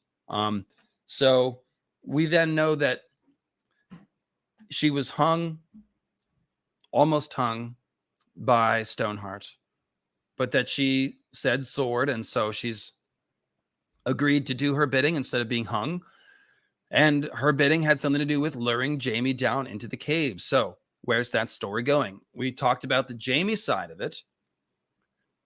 So we expect Brienne is being manipulated by Stoneheart, essentially. So she could end up helping Jaime take Riverrun back. She could end up waiting. She could be held in the cave as collateral to enforce Jaime's good behavior. That would kind of make sense. Ultimately, though, whenever that part of the story is over, I do think Brienne and Jaime will both emerge from the cave, and that their stories will both go on. I don't think either one of their stories ends in the cave. So ultimately, Brienne is running around with a very important sword. Oathkeeper is one half of Ice. Ice is the most important sword to the reader emotionally because it's Ned's sword. It's the one we saw him cleaning in the Godswood. It's a very important sword. Jon thinks about it all the time. It's very symbolic of the Stark's power, so on and so forth. Then George took this very important sword and dyed it red, which makes it look a lot like Lightbringer. And he had Arya compare the comet to Ned's ice, but covered with blood. So now we're associating Ice and Oathkeeper with the comet, which is definitely a Lightbringer thing. So when you combine that with Jaime's dream of him and Brienne wielding flaming swords, really seems like Oathkeeper is going to get lit on fire. It's very possible that we will not have one Lightbringer, but many to end the story, meaning many flaming swords, or at least a few flaming weapons. Some could be obsidian daggers, maybe a Valyrian steel arak or axe. But I definitely think Oathkeeper is going to get lit on fire, and I definitely think Brienne is going to end up probably with Jaime fighting against the others somewhere in the north, either at the Wall or at Winterfell. She has all the same symbolism as Jon Snow, very similar symbolism. And even the Tarth sigil of the setting sun and rising moon, the morning, evening, is, the morning star, even star symbolism of Tarth. This is all Lightbringer stuff. We know that Lightbringer, of course, Lucifer means Lightbringer. This is all tied up in the Venus mythology. Lucifer is a Latin word for Venus. Venus is called the Lightbringer because it rises in the morning sometimes right before the sun. And it's the even star when it rises first in the evening after the sun sets. So when you give Brienne a red sword and a bunch of morning star symbolism, it kind of basically draping her in Azor Ahai symbolism. Now, but because she is Brienne the Blue and has blue eyes and sapphires are associated with blue stars, she's kind of like a cold Azor Ahai, an icy Azor Ahai. That's why I say she's similar to Jon in symbolism. Jon is an icy Azor Ahai person. Fagon is another one. That's why Fagon, he dyes his hair blue, remember? And there's other icy symbolism about it. I forget what it is, but point is, Brienne is she's like the good other character. She is like an icy warrior who fights for the living, like a last hero type of figure. So I think that means that she's going to be fighting the others with this last, I call it the last watch, or Jon Snow's last watch, the long night's watch, whatever you want to call it. Jon's version of the last hero in 12 Companions, probably be Jon and Dany in 12 Companions, but we'll see. So let's put Brienne up on the board with a boop. Boop. You guys like those boops, don't you? It's the little things. I did know that you guys were going to go for the board, filling in the squares. It's always fun. So N plus A equals J is not obvious. It's actually a red herring. It's the first thing we're told for Jon's parentage is that his mom is a Shara Dane. So it's actually not RLJ that's the red herring, but N plus A equals J that's the red herring.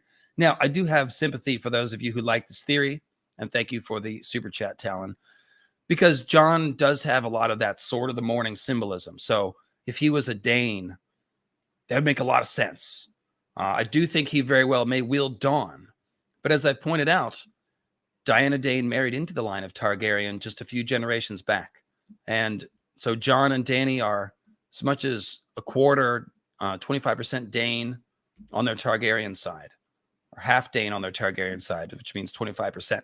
Point is, if there's not a Dane heir, Dany and Jon, that lineage could be used. And it might not even matter, because at the point of the last battle, Dawn may start glowing, and people may think about it more as a magical weapon and less a possession of House Dane. But regardless, there's a lot of foreshadowing for Jon wielding Dawn. I do think it's going to happen. So, like I said, this is the major non-RLJ theory that I did consider before I was very set on RLJ. But I do think RLJ is settled law. You can prove it all with the first book, really. I don't think the show would have gone in a different direction with that, especially when we're told that's how D&D got the job, is by correctly answering the question of Jon's parentage. But I don't really want to go down that rabbit hole right now. Suffice it to say, I do think RLJ is a fact, and that's how it's going to go. But like I said, I understand the Ashara Dane is Jon's mom theory, and I don't hate it. I just don't think it's true. So next up. Oh, let me check my email. I've been slacking on that. Might have gotten a PayPal. Nope, I'm up to date. Okay. So next is Theon Greyjoy. And this one is called Apologize.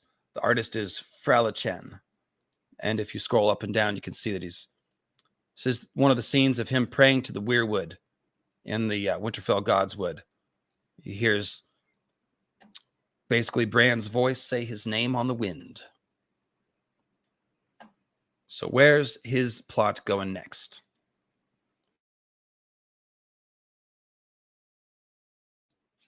Well, he's becoming an instrument of the gods. The name Theon means instrument of the gods. Theos, of course, means God, and a theon is a form of that word, which means divine object or object of the gods. And then we see the gods talking to Theon. So this seems to be pretty straightforward. No, Wex was in the tree much earlier. Wex was in the tree when Luwin died. This is a Dance with Dragons here. This is long after. So Theon is becoming an instrument of the old gods. That's essentially what's going on. He's hearing Bran's voice a bit, and he's probably going to be taken out to that weirwood by the Crofters village at some point to be executed by Stannis, at which point we might see strange weirwood intervention. Maybe the Ravens will do something crazy that will convince Stannis not to execute Theon, or will interfere with it. Or maybe the battle will interfere with the execution. Somehow Theon will be continuing to do the will of the weirwoods.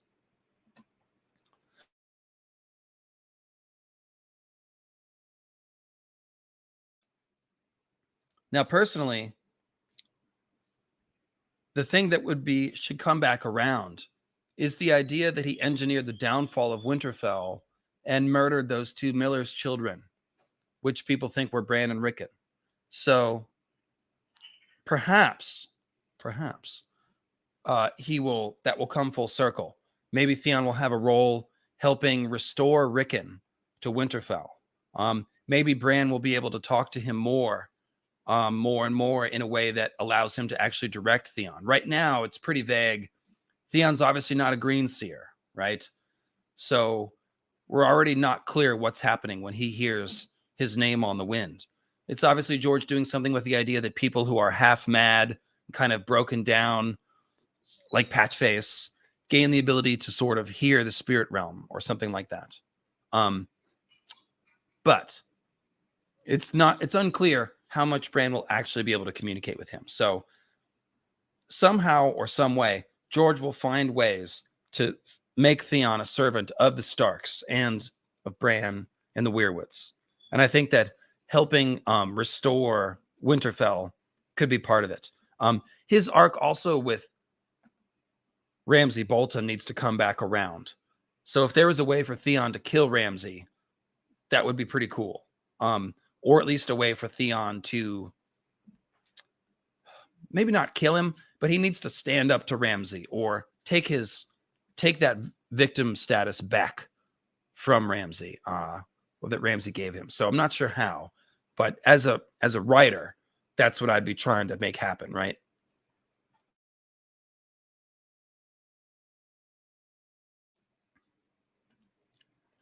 There is a cool symbolism thing where Theon is turning gray. He's got gray skin and gray hair like an old man. And he's thinking, oh, I look like a Stark now because the Starks are gray. But he's also looking like the Gray King. And the Gray King has a ton of green seer symbolism. So making Theon look like the Gray King is another way of tying him to the weirwood somehow. I do think Theon could eventually become the heir, Theon the latecomer and all that. But that would be at the very end of the story. So I'll leave that off right now. That's not a Winds of Winter thing. Is Theon the Hooded Man? That's also known as the Theon Durden theory. The Hooded Man is the one that confronted Theon in the snow and called him a kinslayer. So some people have speculated this is like Fight Club. And it's Theon imagining somebody, as a way of criticizing himself or confronting himself. Basically, kind of schizophrenia. I don't think so.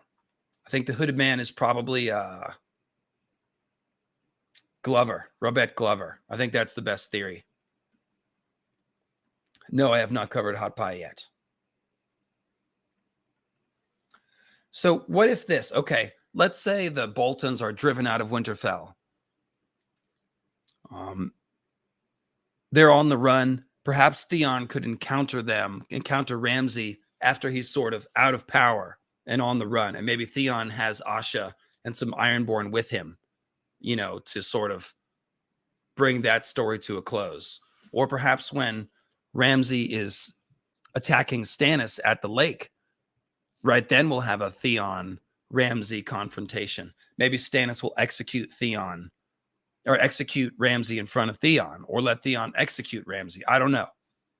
Definitely that's all going to come around and come together. But if you guys have guesses, feel free to pipe in. The tinfoil is that, yes, the Miller's kids could be Theon's, or at least the older one, since Theon was sleeping with the Miller's wife, and we don't know how long that's been going on. However, the age is a bit of a stretch. Theon would have had to father those kids at like the age of 13 or something, but that is not impossible because he's very entitled and he's kind of got a lot of swagger as a teenager. He's very cocky. So maybe a 13, 14-year-old Theon is already using his position as an advantage. It's possible. That would be the meaning of calling him a kinslayer. So I do think that's more than tinfoil. I think there's a good chance there's something to that. Do I think Ramsay's skin changes his dogs? No, but the Boltons could have a skin changer gene, so that's definitely not crazy or impossible. So let's put Theon on the board with a boop. And let's talk about Asha Greyjoy. Last scene with Stannis, pleading for Stannis to execute Theon in front of the weirwood instead of burning him, which is definitely a kinder fate. And she's kind of not advising Stannis, but Stannis realizes she's got some pretty valuable information and insight. So he is mining Asha for information. She's essentially a captive of Stannis, but a valuable captive. So she's being treated well. And this, of course, is a picture of her fucking shit up in the Deepwood Mont Woods against the mountain clans who dress as bears and goats and things like that. So this art is by Michael Ivan.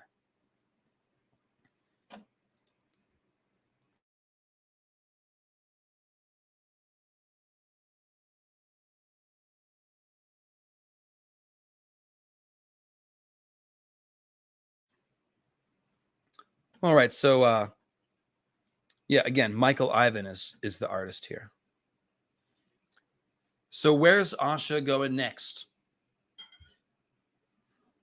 She's low on agency right now because she is imprisoned by Stannis. She's kind of at Stannis's mercy. Stannis doesn't intend to execute her like he does Theon. So that is not imminent. She's not at threat. As long as Stannis wins the battle, she'd continue to be his captive. Now, Stannis is trying to be king. So it could be that Stannis is the one that sends Theon with Asha on the road to becoming the latecomer king of the Iron Islands. Wyman Manderley could also think something along the same lines. Like, let's put in a king of the Iron Islands that is loyal to us. So maybe Theon and Asha are essentially kind of a ruling pair where Asha is assisting Theon, kind of like in the books, but just a more fleshed out version of that, or kind of like in the show, rather. I like that idea. And yeah, or Asha could try to escape. That's a good idea, Tony. She might, in the battle or somewhere in the confusion, pull an escape. She's definitely the kind of person to try and to be able to pull that off. So maybe she escapes on a ship and goes back to the Iron Islands. But she doesn't need to go back right yet. I think that could be a later in the plot thing.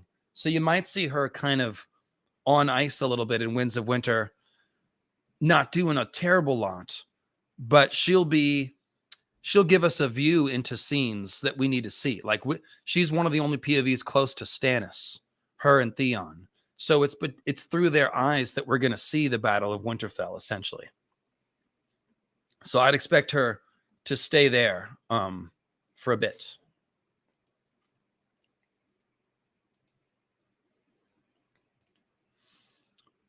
And a PayPal from, no need to read live, just a thank you. Okay, very good. Thank you.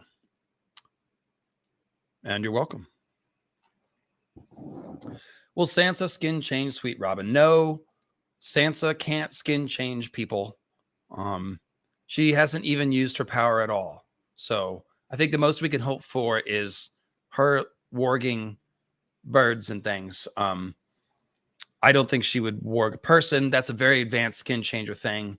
And I don't think she's had any practice. So no, it's also really messed up. And Sansa's an inherently good person. And I do not think she would do that. I'd let Asha warg me, says Matt Sanders. Okay, Matt. I'll allow that. I'll allow that comment. So yeah, I don't think that's going to happen. I do think that Peter might, like I said, try to trick Sansa or arrange events so that Sansa is complicit in Sweet Robin's death. I'm not sure if that'll succeed or not, but I do think that's what Peter will try to do.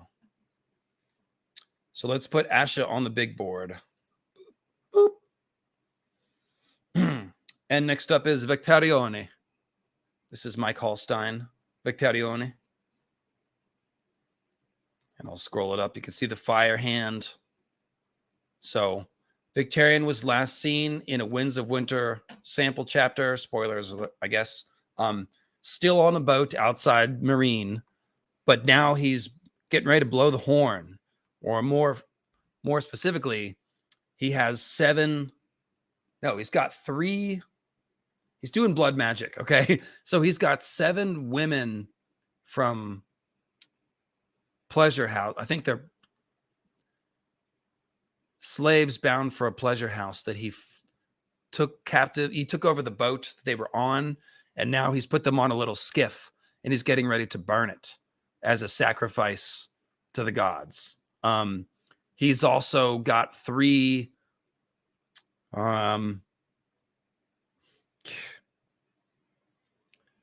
what do they call the Ironborn who are thralls that gain like some amount of citizenship? I forget.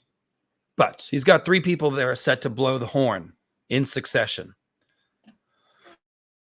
So he's essentially getting ready to blow the dragon horn and work blood magic outside of Meereen. We know from Barristan's POV that his navy is sailing in and kicking ass. So essentially, he is going to smash the army of the slavers from behind while Barristan is fighting them from the other side from Meereen. And it's going to all end up with Victarion having a seat on the ruling council of Team Dany, who will be in place after this Battle of Meereen. That's going to be Tyrion, Barristan, Victarion, and, Grey Worm and some of the other, some of Dany's other allies, perhaps Brown Ben Plum. because he's turned the second sons again.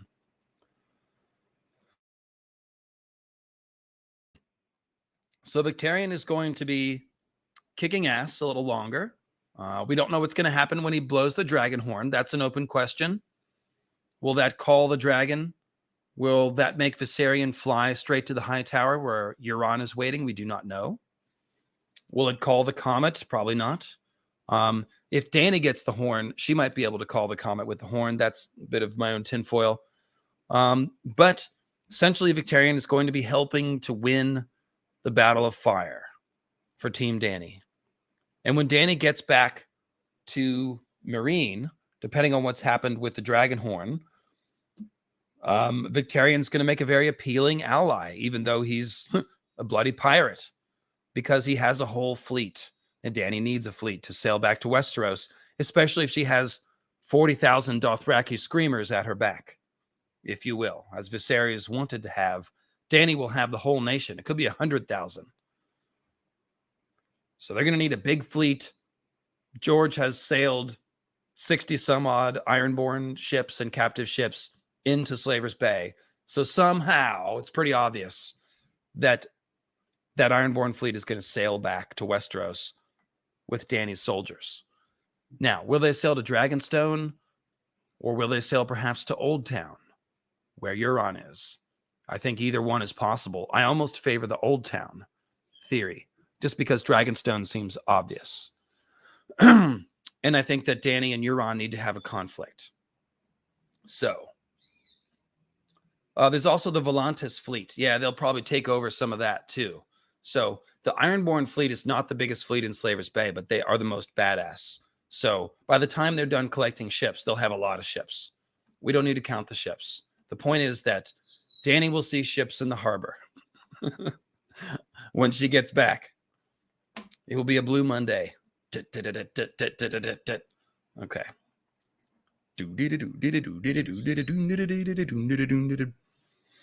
Yes. You can always count on me to take the humming the song bass line a little bit further than it needs to go. All right. So let's put Victarion up on the board. Boop. First one in row 3. Next, we have Aeron Dampere. This art is by Enrique Corominas. This is Aeron having some sort of crazy vision in the waves. And essentially, that's where Aeron is. He's trapped in a nightmare. He is in the hold of a ship. Then he's chained up in a dungeon of a castle where the water's coming in around his ankles. Euron is force-feeding him Shade of the Evening with lots of phallic wordplay. And he's having all these visions of Aeron on the Iron Throne, or of Euron on the Iron Throne, looking like a monster, the squid face, all these things. So Aeron is being tortured by Euron for Euron's pleasure or for some other goal. We don't know. And last we saw him, he was tied up to the prow of a ship along with Euron's pregnant salt wife, Folia Flowers. It seems very likely that Euron intends to sacrifice all these people to work blood magic in the battle. So it could be that Aeron's only going to have one more chapter and then he'll die.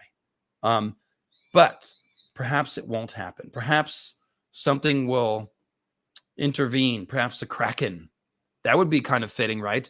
If Euron calls a kraken, but somehow it lashes the boat and frees Aeron, because Aeron, of course, is loyal to the drowned god. So maybe he'll be washed ashore and keep going, but you have to ask yourself, what's the point of his POV?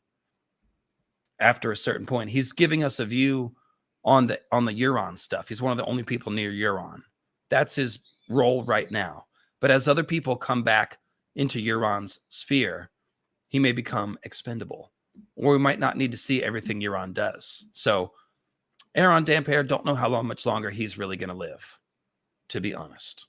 What do you guys think? Are we just going to get one more horrifying chapter and he'll die? Or is he going to survive the battle somehow?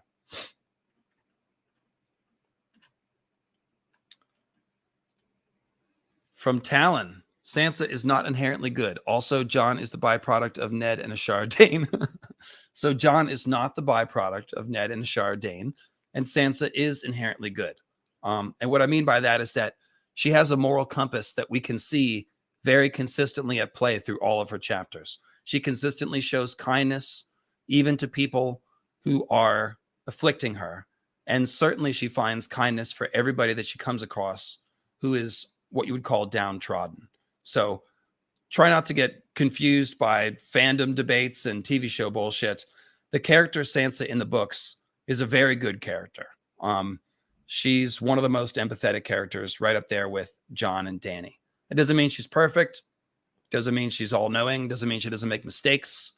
But she is definitely a good character, if anybody is, in my opinion. So, let's see here.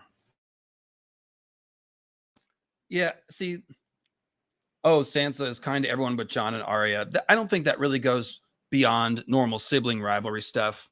Everybody fights with their siblings. It doesn't make someone a bad person at all. So I don't think that's the case. If you look at, like I said, if you do a Sansa reread, you watch her scenes in King's Landing, she's kind over and over again to all kinds of people. So I think that's important. Now, and I do think her and Catelyn get a lot of unnecessary hate. Yes, a lot of which is rooted in misogyny. Absolutely. Not all of it, but certainly a lot of it. So let's put Aeron up on the board. We did that. Did we? No, we did not. Aeron. Boop. There he is. Next up is a very good character who's going to have a lot to say in the Winds of Winter, and that is Arianne Martell. This is by Bella Bergholtz, this unbelievably amazing artwork. Look at the light sourcing on that. Holy cats. This is amazing. Of course, I used this art on the cover of one of the Arianne Winds of Winter chapter rereads, which I strongly recommend. We had a lot of good Arianne conversation in that stream. So Arianne, obviously, she is going to be a window into the Aegon plot line.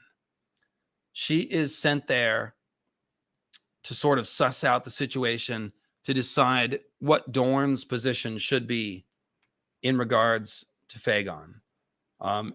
She is trying to learn the lessons of her past, but she is kind of a sucker for a pretty face.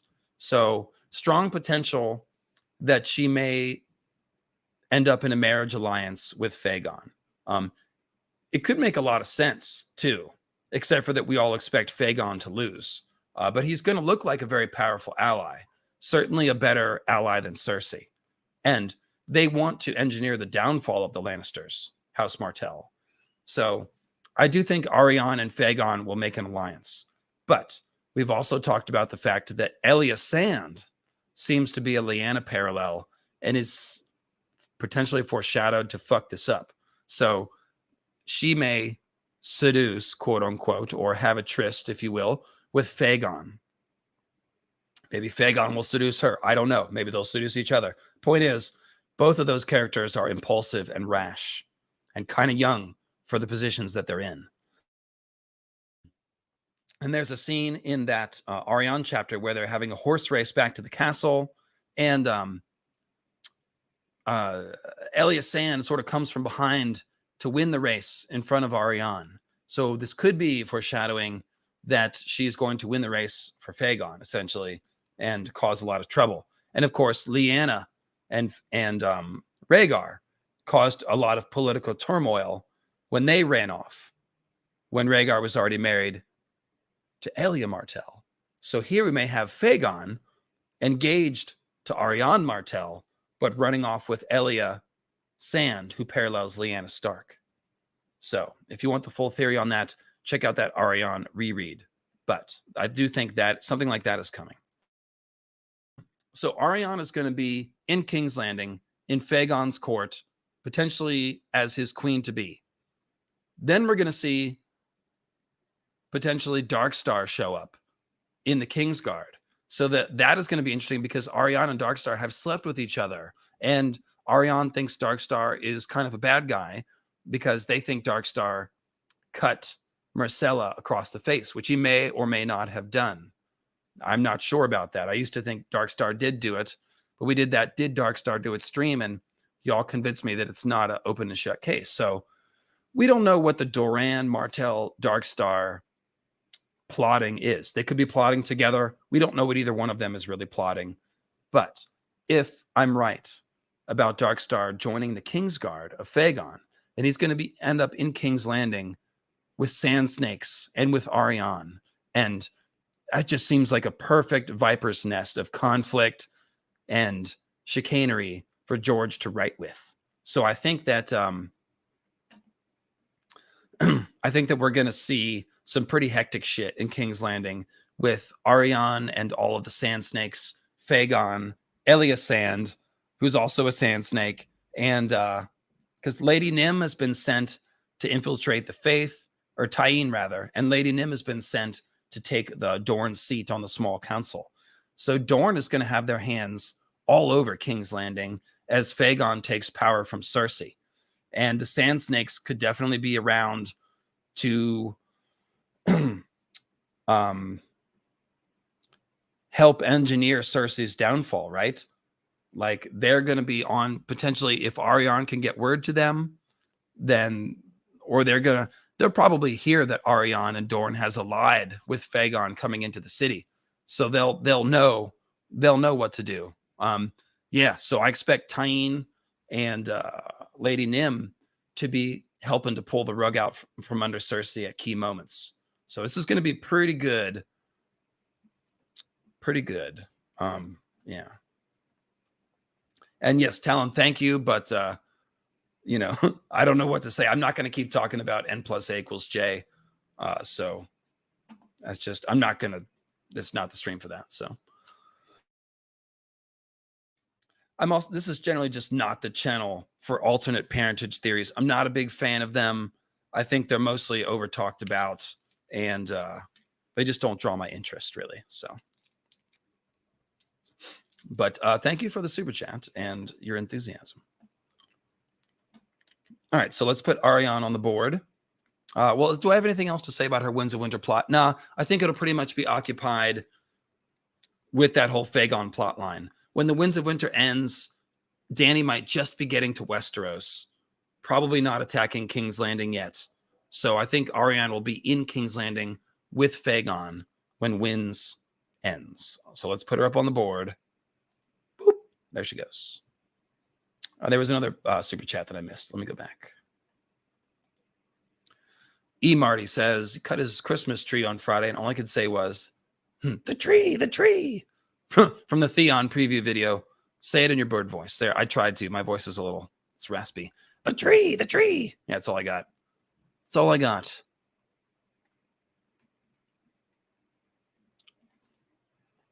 Okay. So if you're joining late, what you're seeing on the screen are the 21 remaining POV characters who are living. So there are many characters who are not on this list because they do not have POVs, such as Stannis. So if you would like to hear me discuss any of the characters who are not a main POV character, you can do that with a super chat or PayPal, and then I will instantly discuss it. So you are in control of the programming if you choose to be, if you choose to fund the program. Okay, so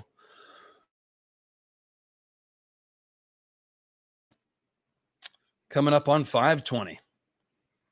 I need it. All right, so next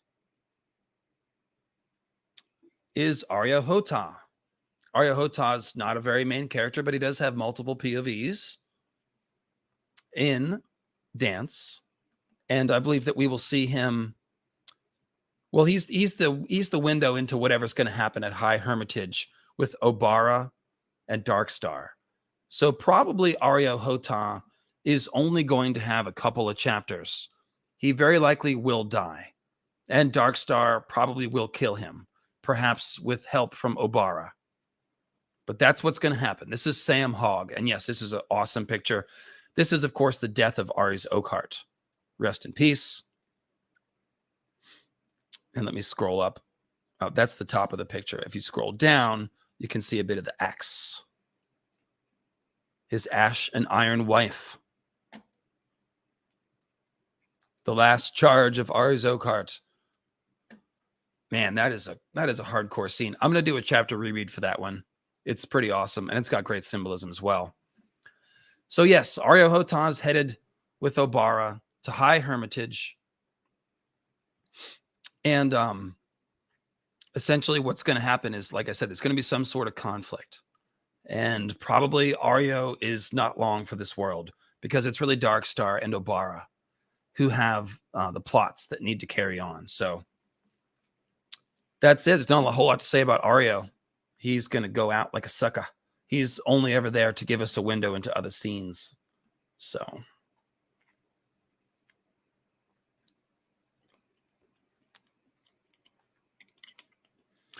Talon, who are you going to say? Who are you saying is going to kill Joffrey? Joffrey's already dead. I'm not sure where you're going with that. Sean says, speaking of Stannis the Manus, thanks. Oh, you want me to speak on him? Yes. So I said some in talking about the Battle of Winterfell. Okay. I do think Stannis is going to win. And I think that we know that he has to win because if Shireen's going to die, Stannis has to know. It just wouldn't make sense for Stannis to essentially be responsible for the death of his daughter, but to never find out about it. He needs to like confront that reality, I think. And like I said, I don't think the Boltons are long for the world. So I've talked about the Battle of Winterfell pretty extensively. We did a Winds of Winter Battle of Winterfell prediction. That was one of our most viewed and longest episodes. So definitely check that one out for the entire battle, the Night Lamp theory, all that stuff. But Stannis essentially is going to come out on top. You're going to have Wyman Manderley and Stannis, Davos, bringing Rickon back. I think they're going to be in charge of Winterfell for the next bit of time. But then at some point, the Long Night is going to fall. And Winterfell is going to be an important, hub of resistance against the others. So I think Stannis, he'll probably end up going back to the Wall so that he can, like I said, come to a reckoning with the Shireen bit. And he could end up being essentially the new commander of the Night's Watch. He could end up taking the Black. Because at some point he's going to have to step aside for, Daenerys' claim or whatever, or be dead, one or the other. So I don't know if he'll live to the end of the story, but I do think his story is going to go on a bit further. I do like the idea that he's going to end up as commander of the Watch. He certainly could end up being on Jon's last hero squad. That would be kind of cool. I mean, Stannis is a fighter. He does like to lead from the front. So, or no, I take that back. He doesn't lead from the front in the battle, but I think he kind of wants to. I don't know. I'm not sure. What do you think? Does Stannis have combat mojo? He's not that old. He should have some combat mojo. I expect him to be fighting in the Battle of Winterfell, certainly. But yeah, I don't think he's going to come back to claim Storm's End. Okay, this guy's done. Get rid of him, sweetie. I'm over it. So then what was I going to say? Yeah, so Stannis, he's definitely not going to come back to claim Storm's End. So he either takes the Black and gives up his claim, or ultimately he dies. I think that's where his story ends, but not soon. I think he's going to have a lot to say about Winds of Winter, at least the first part of it. All right, so let's put Areo on the board because we moved on from Areo already. Next up is Jon Connington. This art is by Philippe Hattori, and it's good. 1 second.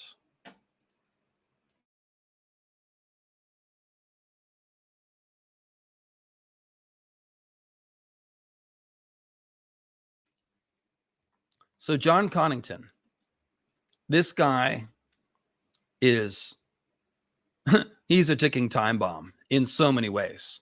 He has grayscale, and he is doing the responsible thing and telling everyone and cutting off his hand so that it doesn't spread. Oh, no, he's not. He didn't cut off his fingers or hand, and he didn't tell anybody. So he is incubating a real pandemic, a magical pandemic, if you will, in his body with the grayscale.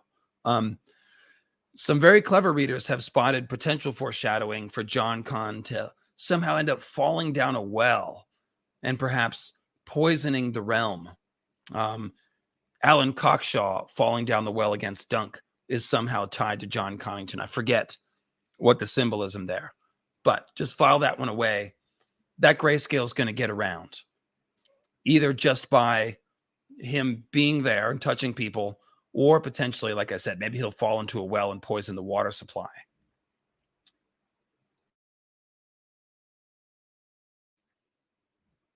So he is then he's a ticking time bomb because of he's learned all the wrong lessons from Tywin, right? He's chewing on a lot of bitterness, and he essentially blames himself for not being as ruthless as Tywin with Robert at the Battle of the Bells. So if he gets a chance, he is going to be ruthless to win the battle. So if we're talking about somebody that could set off wildfire or engineer other mass casualties of civilians, that's Jon Connington. Many clever people caught right away after season 8 that when Dany heard the bells and went mad, obviously that didn't make sense, but the idea of somebody losing it because of bells and then choosing to kill a bunch of people in King's Landing could be something that they actually took from Jon Con, because Jon Con, the Battle of the Bells is the thing that haunts him. Literally, the bells ringing signaled his great downfall.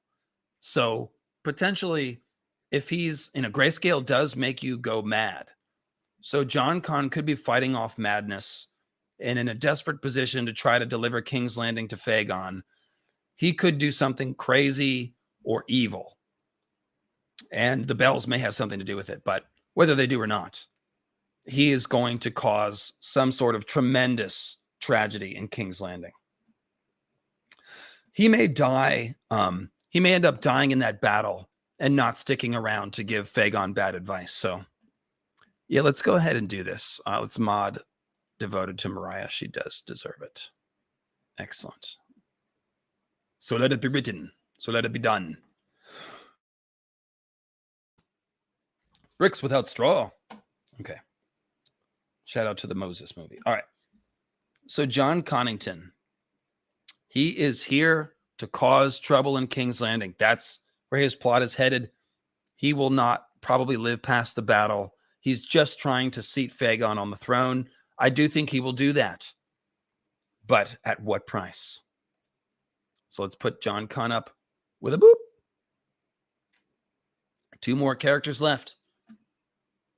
And of course, guys, again, if you want me to discuss any of the non-POV characters that we haven't discussed already, you can do that with a PayPal or Super Chat. And I just got a PayPal from Mr. Molders. Predictions for Benjen. Oh, good question. Benjen. Is he already dead? Will we see the resolution to his story? So, what do you guys think? First question is, will we get an answer? We may not. We may not. And if we don't get an answer, then we know what happened. He died. He's died. He died somewhere in the north. However, let's think if he's not dead.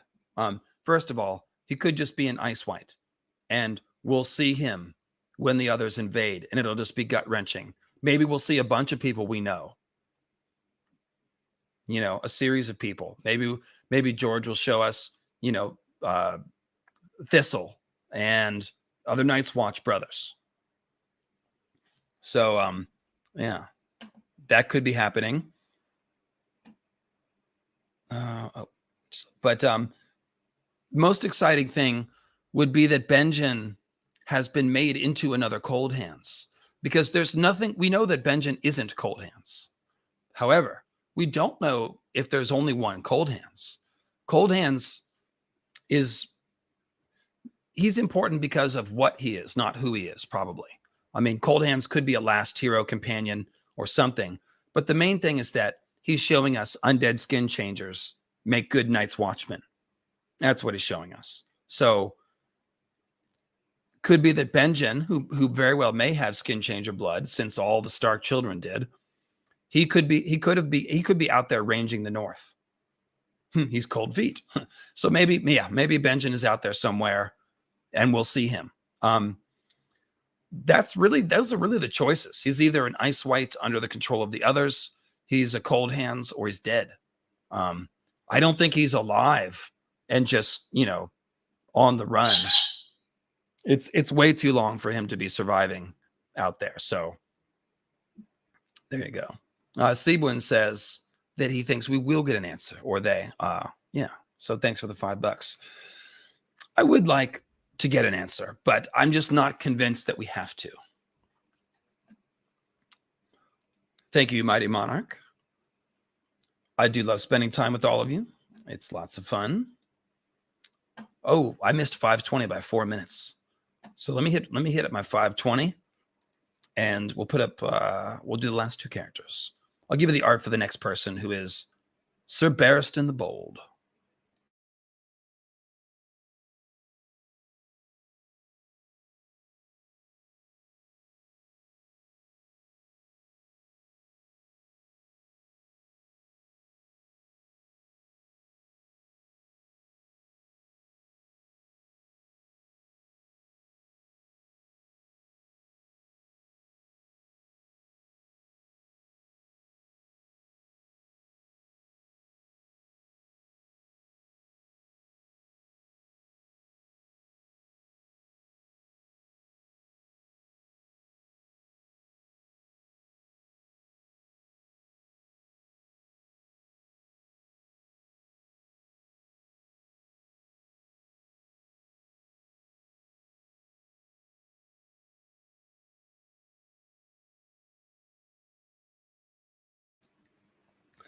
All right, so sorry, just freshening up behind the curtain here.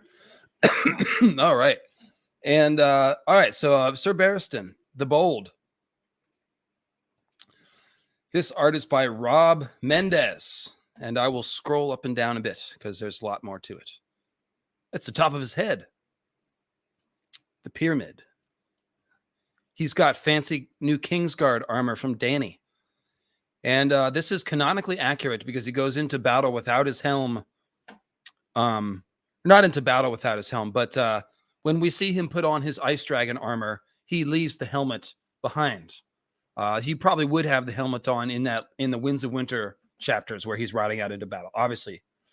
So on top, we should imagine on top of the suit of armor, a white helm with dragon head and dragon wings.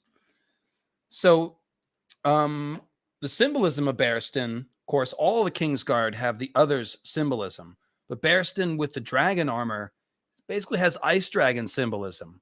So this puts him again in the same boat as like Jon Snow or Brienne or other, icy Azor Ahai characters. Now, Barristan, obviously. So when I say Azor Ahai characters, obviously Jon and Dany are really the Azor Ahai reborn people. However, with the symbolic echoes, many, many people do Azor Ahai stuff. Like Barristan, for example, if you check out his Dance with Dragons chapter where he fights his way to the center of the pyramid and takes Hizdarp captive, he does a bunch of Lightbringer symbolism. He gets his sword all red on stabbing Kraz through the heart. So Kraz is doing a Nissa thing. And then right after he does that and gets his sword all bloody, that's when he hears the dragons escaping. Quentyn has let out the dragons at that moment. So it's like right after Azor Ahai forges Lightbringer, we've got the idea of dragons escaping or being born at the same moment. So you understand what I mean when I say, like, think about Azor Ahai as basically the hero's journey of the story. So every character runs through that set of actions sometimes. But getting back to Barristan, his ice dragon symbolism essentially means that he's going to be a pretty good ally for Daenerys, I think. Ice dragon people tend to be last hero people. So this means that Barristan will probably be helping Dany fight the others or getting her, moving her in that direction. Barristan respects the Starks. He knows a lot of the history, so he might think that he might encourage Dany to ally with Jon, something like that. However, could go the opposite direction. Some people think Barristan, when he hears about Aegon, will defect from Dany to Aegon because he's loyal to Rhaegar, of course, or at least he mourns when losing on Rhaegar's side. So yeah, Barristan represents the good other. Exactly. When I say ice dragon, good other, same thing. Yes, absolutely. So I don't know. Will Barristan? I don't think he will. I think switching sides would seem wrong to him. He thinks that Dany is a good leader and he likes Daenerys. So I don't think he will do that. However, yeah, he also knows for sure that Dany is a real Targaryen. That's true.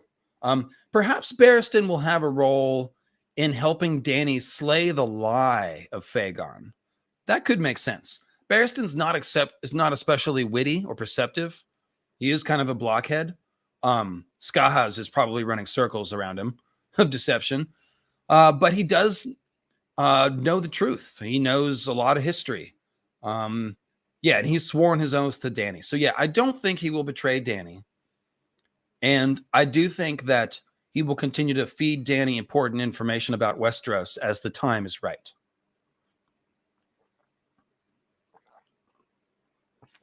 It seems like mostly the chat agrees that Barristan's not going to turn to Aegon.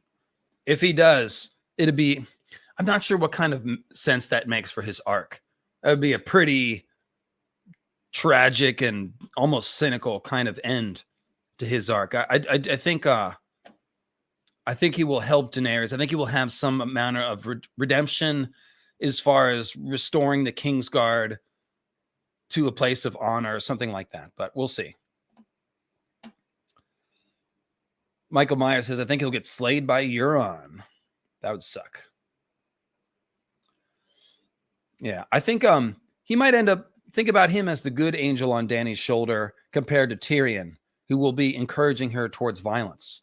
Although I do think Barristan and Tyrion will have some interesting conversations as well. And if you think about it, the Victarion, Barristan, Tyrion circle of dialogue will probably be some of George's best writing.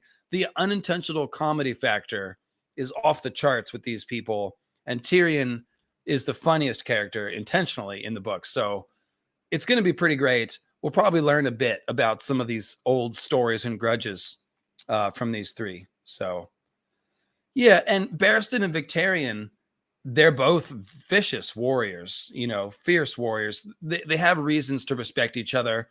And, Victarion is literally riding to the rescue of a battle that Barristan is in the middle of and thinks that he very well might lose.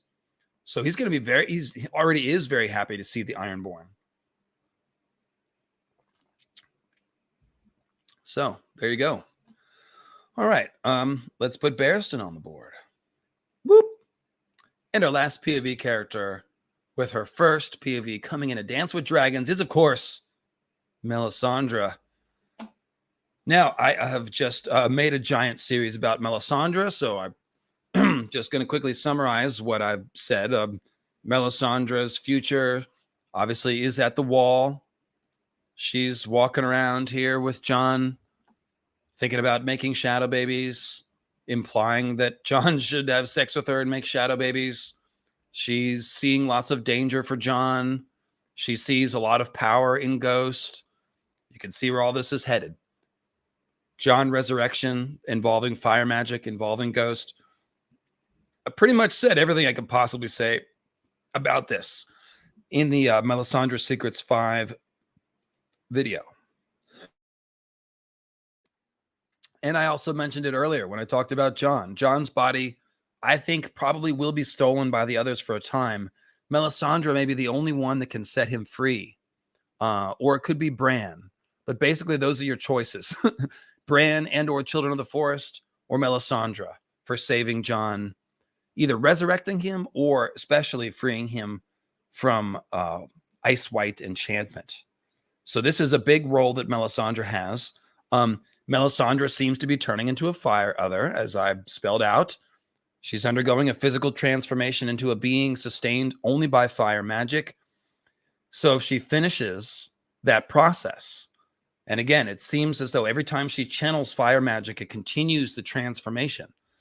So if she works some very strong fire magic, either to resist the others or to resurrect Jon, she may fully transform into a fire entity. And I made the Obi-Wan comparison, and the more I think about it, the more I think that's right. You know, we see Obi-Wan die in front of Luke, but he tells Darth Vader, I will become more powerful if you strike me down. And he does, because then he can advise Luke as a disembodied voice, which turns out to be the most important thing.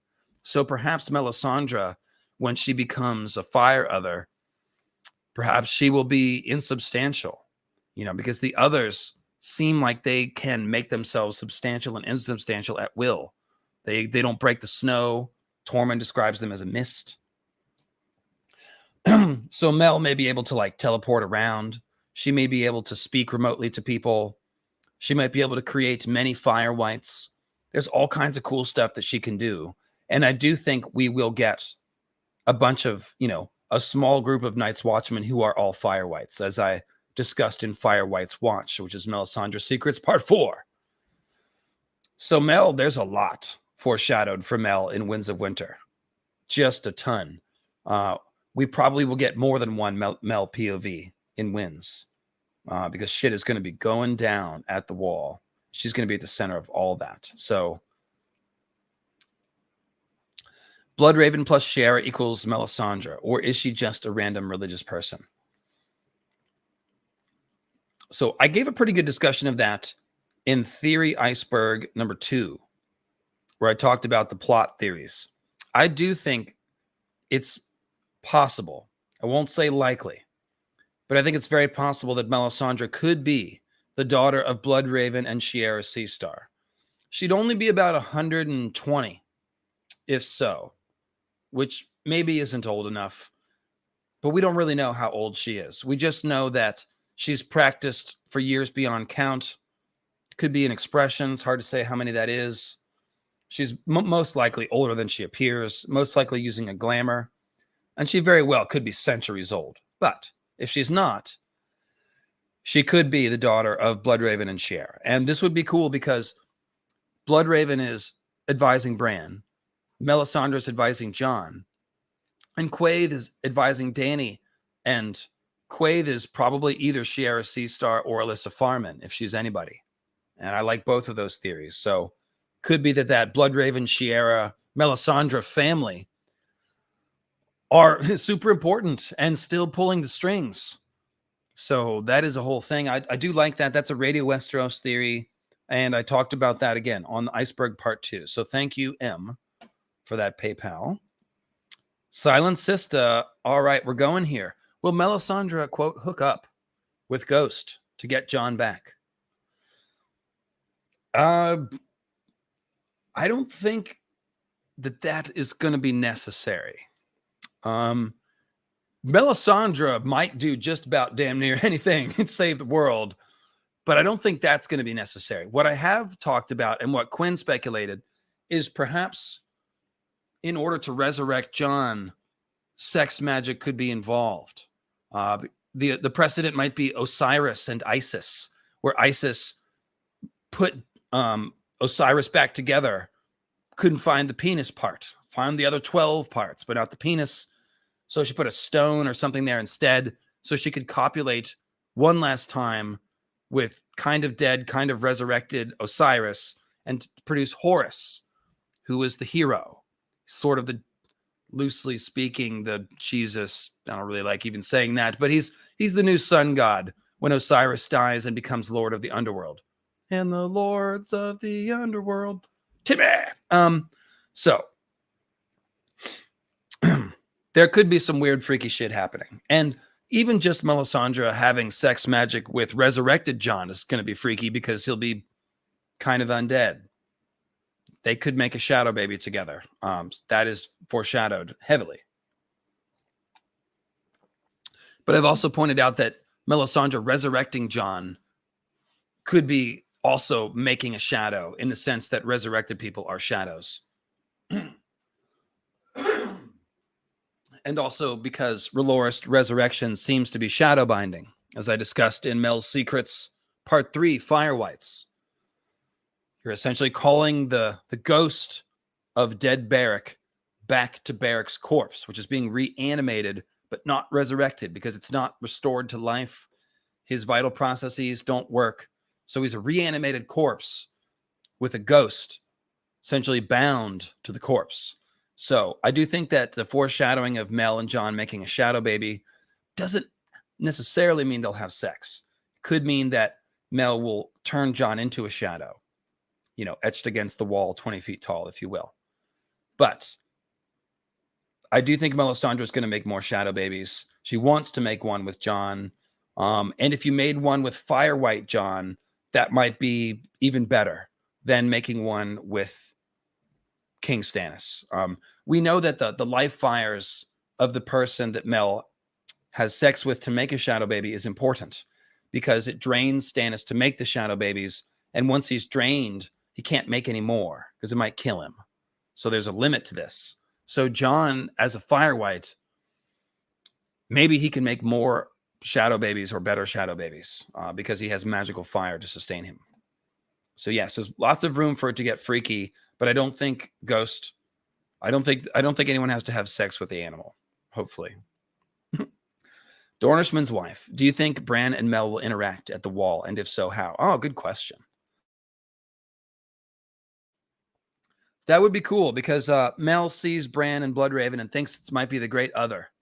But wouldn't that be cool if George eventually gives Melisandre a religious crisis where her beliefs are sort of torn down? Like she thinks Stannis is Azor Ahai, but she's already seeing Jon when she asked to see Azor Ahai. So it seems pretty clear that she's being set up for realization that, oh, Jon Snow is the one. That could broaden out to including Daenerys when Daenerys gets to Westeros. So Melisandre learning that Bran and Bloodraven or Bran isn't evil, or the face that she saw is actually someone that can help. That would be interesting. It might cause an interesting crisis of belief for Melisandre, which is just the kind of thing that George might like to write about. So that could be an interesting interaction. Bran eventually will come back from Bloodraven's cave. We know that. We don't know how far he'll get. Like, I think maybe he'll be underground, like I said, on that river. He may get probably past the wall, but maybe he'll be showing up to Castle Black or one of the other forts like he did on the show, and Mel will be there. They could see each other at Winterfell, because if I'm saying that Melisandre is going to be around long enough to make a Fire White army for Jon and help fight the others, she's going to hang around through this book and into the next book, which is long enough for everybody to end up at Winterfell, kind of like they did on the show, but obviously not as, not anywhere near as shitty.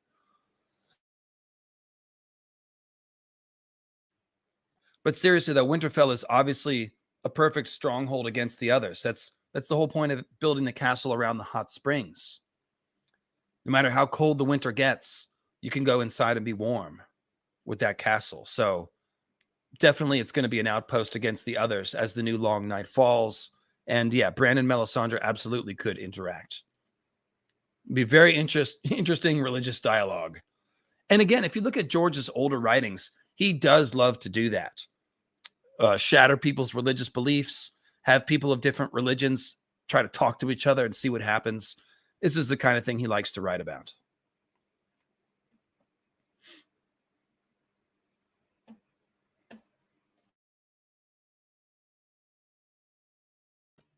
Are there going to be others showing up? Mike Hall asks. No, I think that would just be Jon. I don't see anybody else, working on that. Outside chance Dany could do something like that. Her fire immunity that she's shown a couple times shows that she might have an affinity with fire magic. And blowing Dragonbinder could be a thing. Dany could also be resurrected and end up a fire white. But yeah, who knows? Seems like the fire other process takes longer, takes more time than Dany would have, because Mel's been working on it for a long time, right? But Dany's a powerful person, and perhaps she'll channel, magic that will change her. But really, I think it's just Melisandre. So there we go, guys. I am through all of our board is complete. Let me show you the completed board and get the satisfaction. Oh, I didn't put Mel on the board. I did with a boop. There you go. Now she has a boop. So there we go. There's your 21 POV characters. Dany, Jon, Bran, Arya, Sansa, Rickon, Tyrion, Jaime, Cersei, Davos, Sam, Brienne, Theon, Asha, Victarion, Aeron, Arianne, Areo, Jon Connington, Barristan, and Melisandre. So there we go. And many other characters besides. But Orain Waters. Okay. Some people have speculated. So he's currently a pirate lord in the Stepstones called the Lord of the Waters. Some people wonder if he could become, admiral for King Fagon. Could be. He could show back up, but he's once he's gone pirate, I don't know if you go back. Or I guess Davos doesn't he? He's a pirate who becomes a hand. So yeah, maybe Orain will be another sort of faker on the Kingsguard, but he could just remain a pirate, and we might just hear about him in another naval battle or something. He's pretty obscure character. So, like I said, last call for characters that I have not discussed yet, if you wish.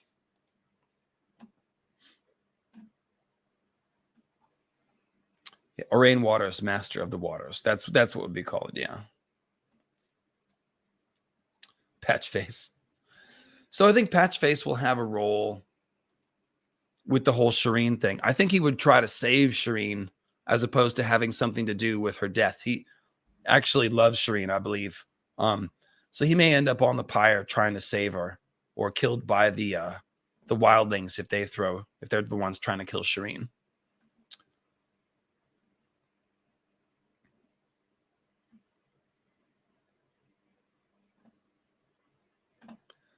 I mean, Davos was a smuggler, not a pirate. It's a pretty small difference, though, isn't it? He's essentially a pirate. I read Davos's voice in a pirate tone of voice, so he's a pirate. Butterbumps, you're killing me. He will be the prologue, epilogue. So the prologue, I think George has already said, is going to involve Jane Poole if it's not Jane Poole herself. Epilogue, anybody's guess. I think the winds of winter will fall at the end of the book. So could be a POV that shows us the advance of the others. Probably something super duper ominous. That's usually how the epilogues work. So could be something with Dany just landing or something like that. But that's essentially where we're going, is the fall of the long night. It's going to be at the end of the book. So the epilogue should be something sort of maybe the first time the others reach a castle, like Last Hearth or something like that. It could be a scene like that.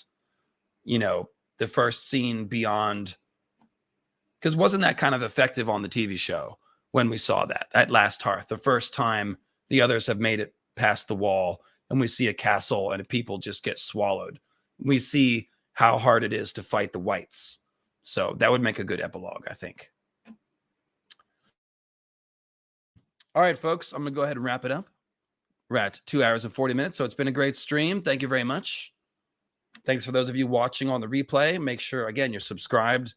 Make sure you like. Guys watching right now, please leave a comment. Like literally all 434 of you, I'm asking you, don't think that 9 other people are going to do it and you're not. Please, everybody, leave a comment. I need 434 comments on this video. That would make YouTube flip out and go, holy shit, this is the best live stream ever. I need to show this to everyone. So that's the kind of help I need from you guys. So yeah, leave a comment on the way out. Let me know what you think about any of these characters. I've thrown out so many ideas here. Surely you have an opinion on something I've said. So please leave a comment. I will read it. I respond to almost all of my comments. So thanks a lot, guys. Appreciate it. I will see you soon. I'm working on, like I said, a Dany character study video. But I'm sure I'll be back with a stream either Wednesday, if not next Sunday. So toodaloo, happy Sunday. Go Warriors. Oh, I got to hit the end broadcast button and then hold up to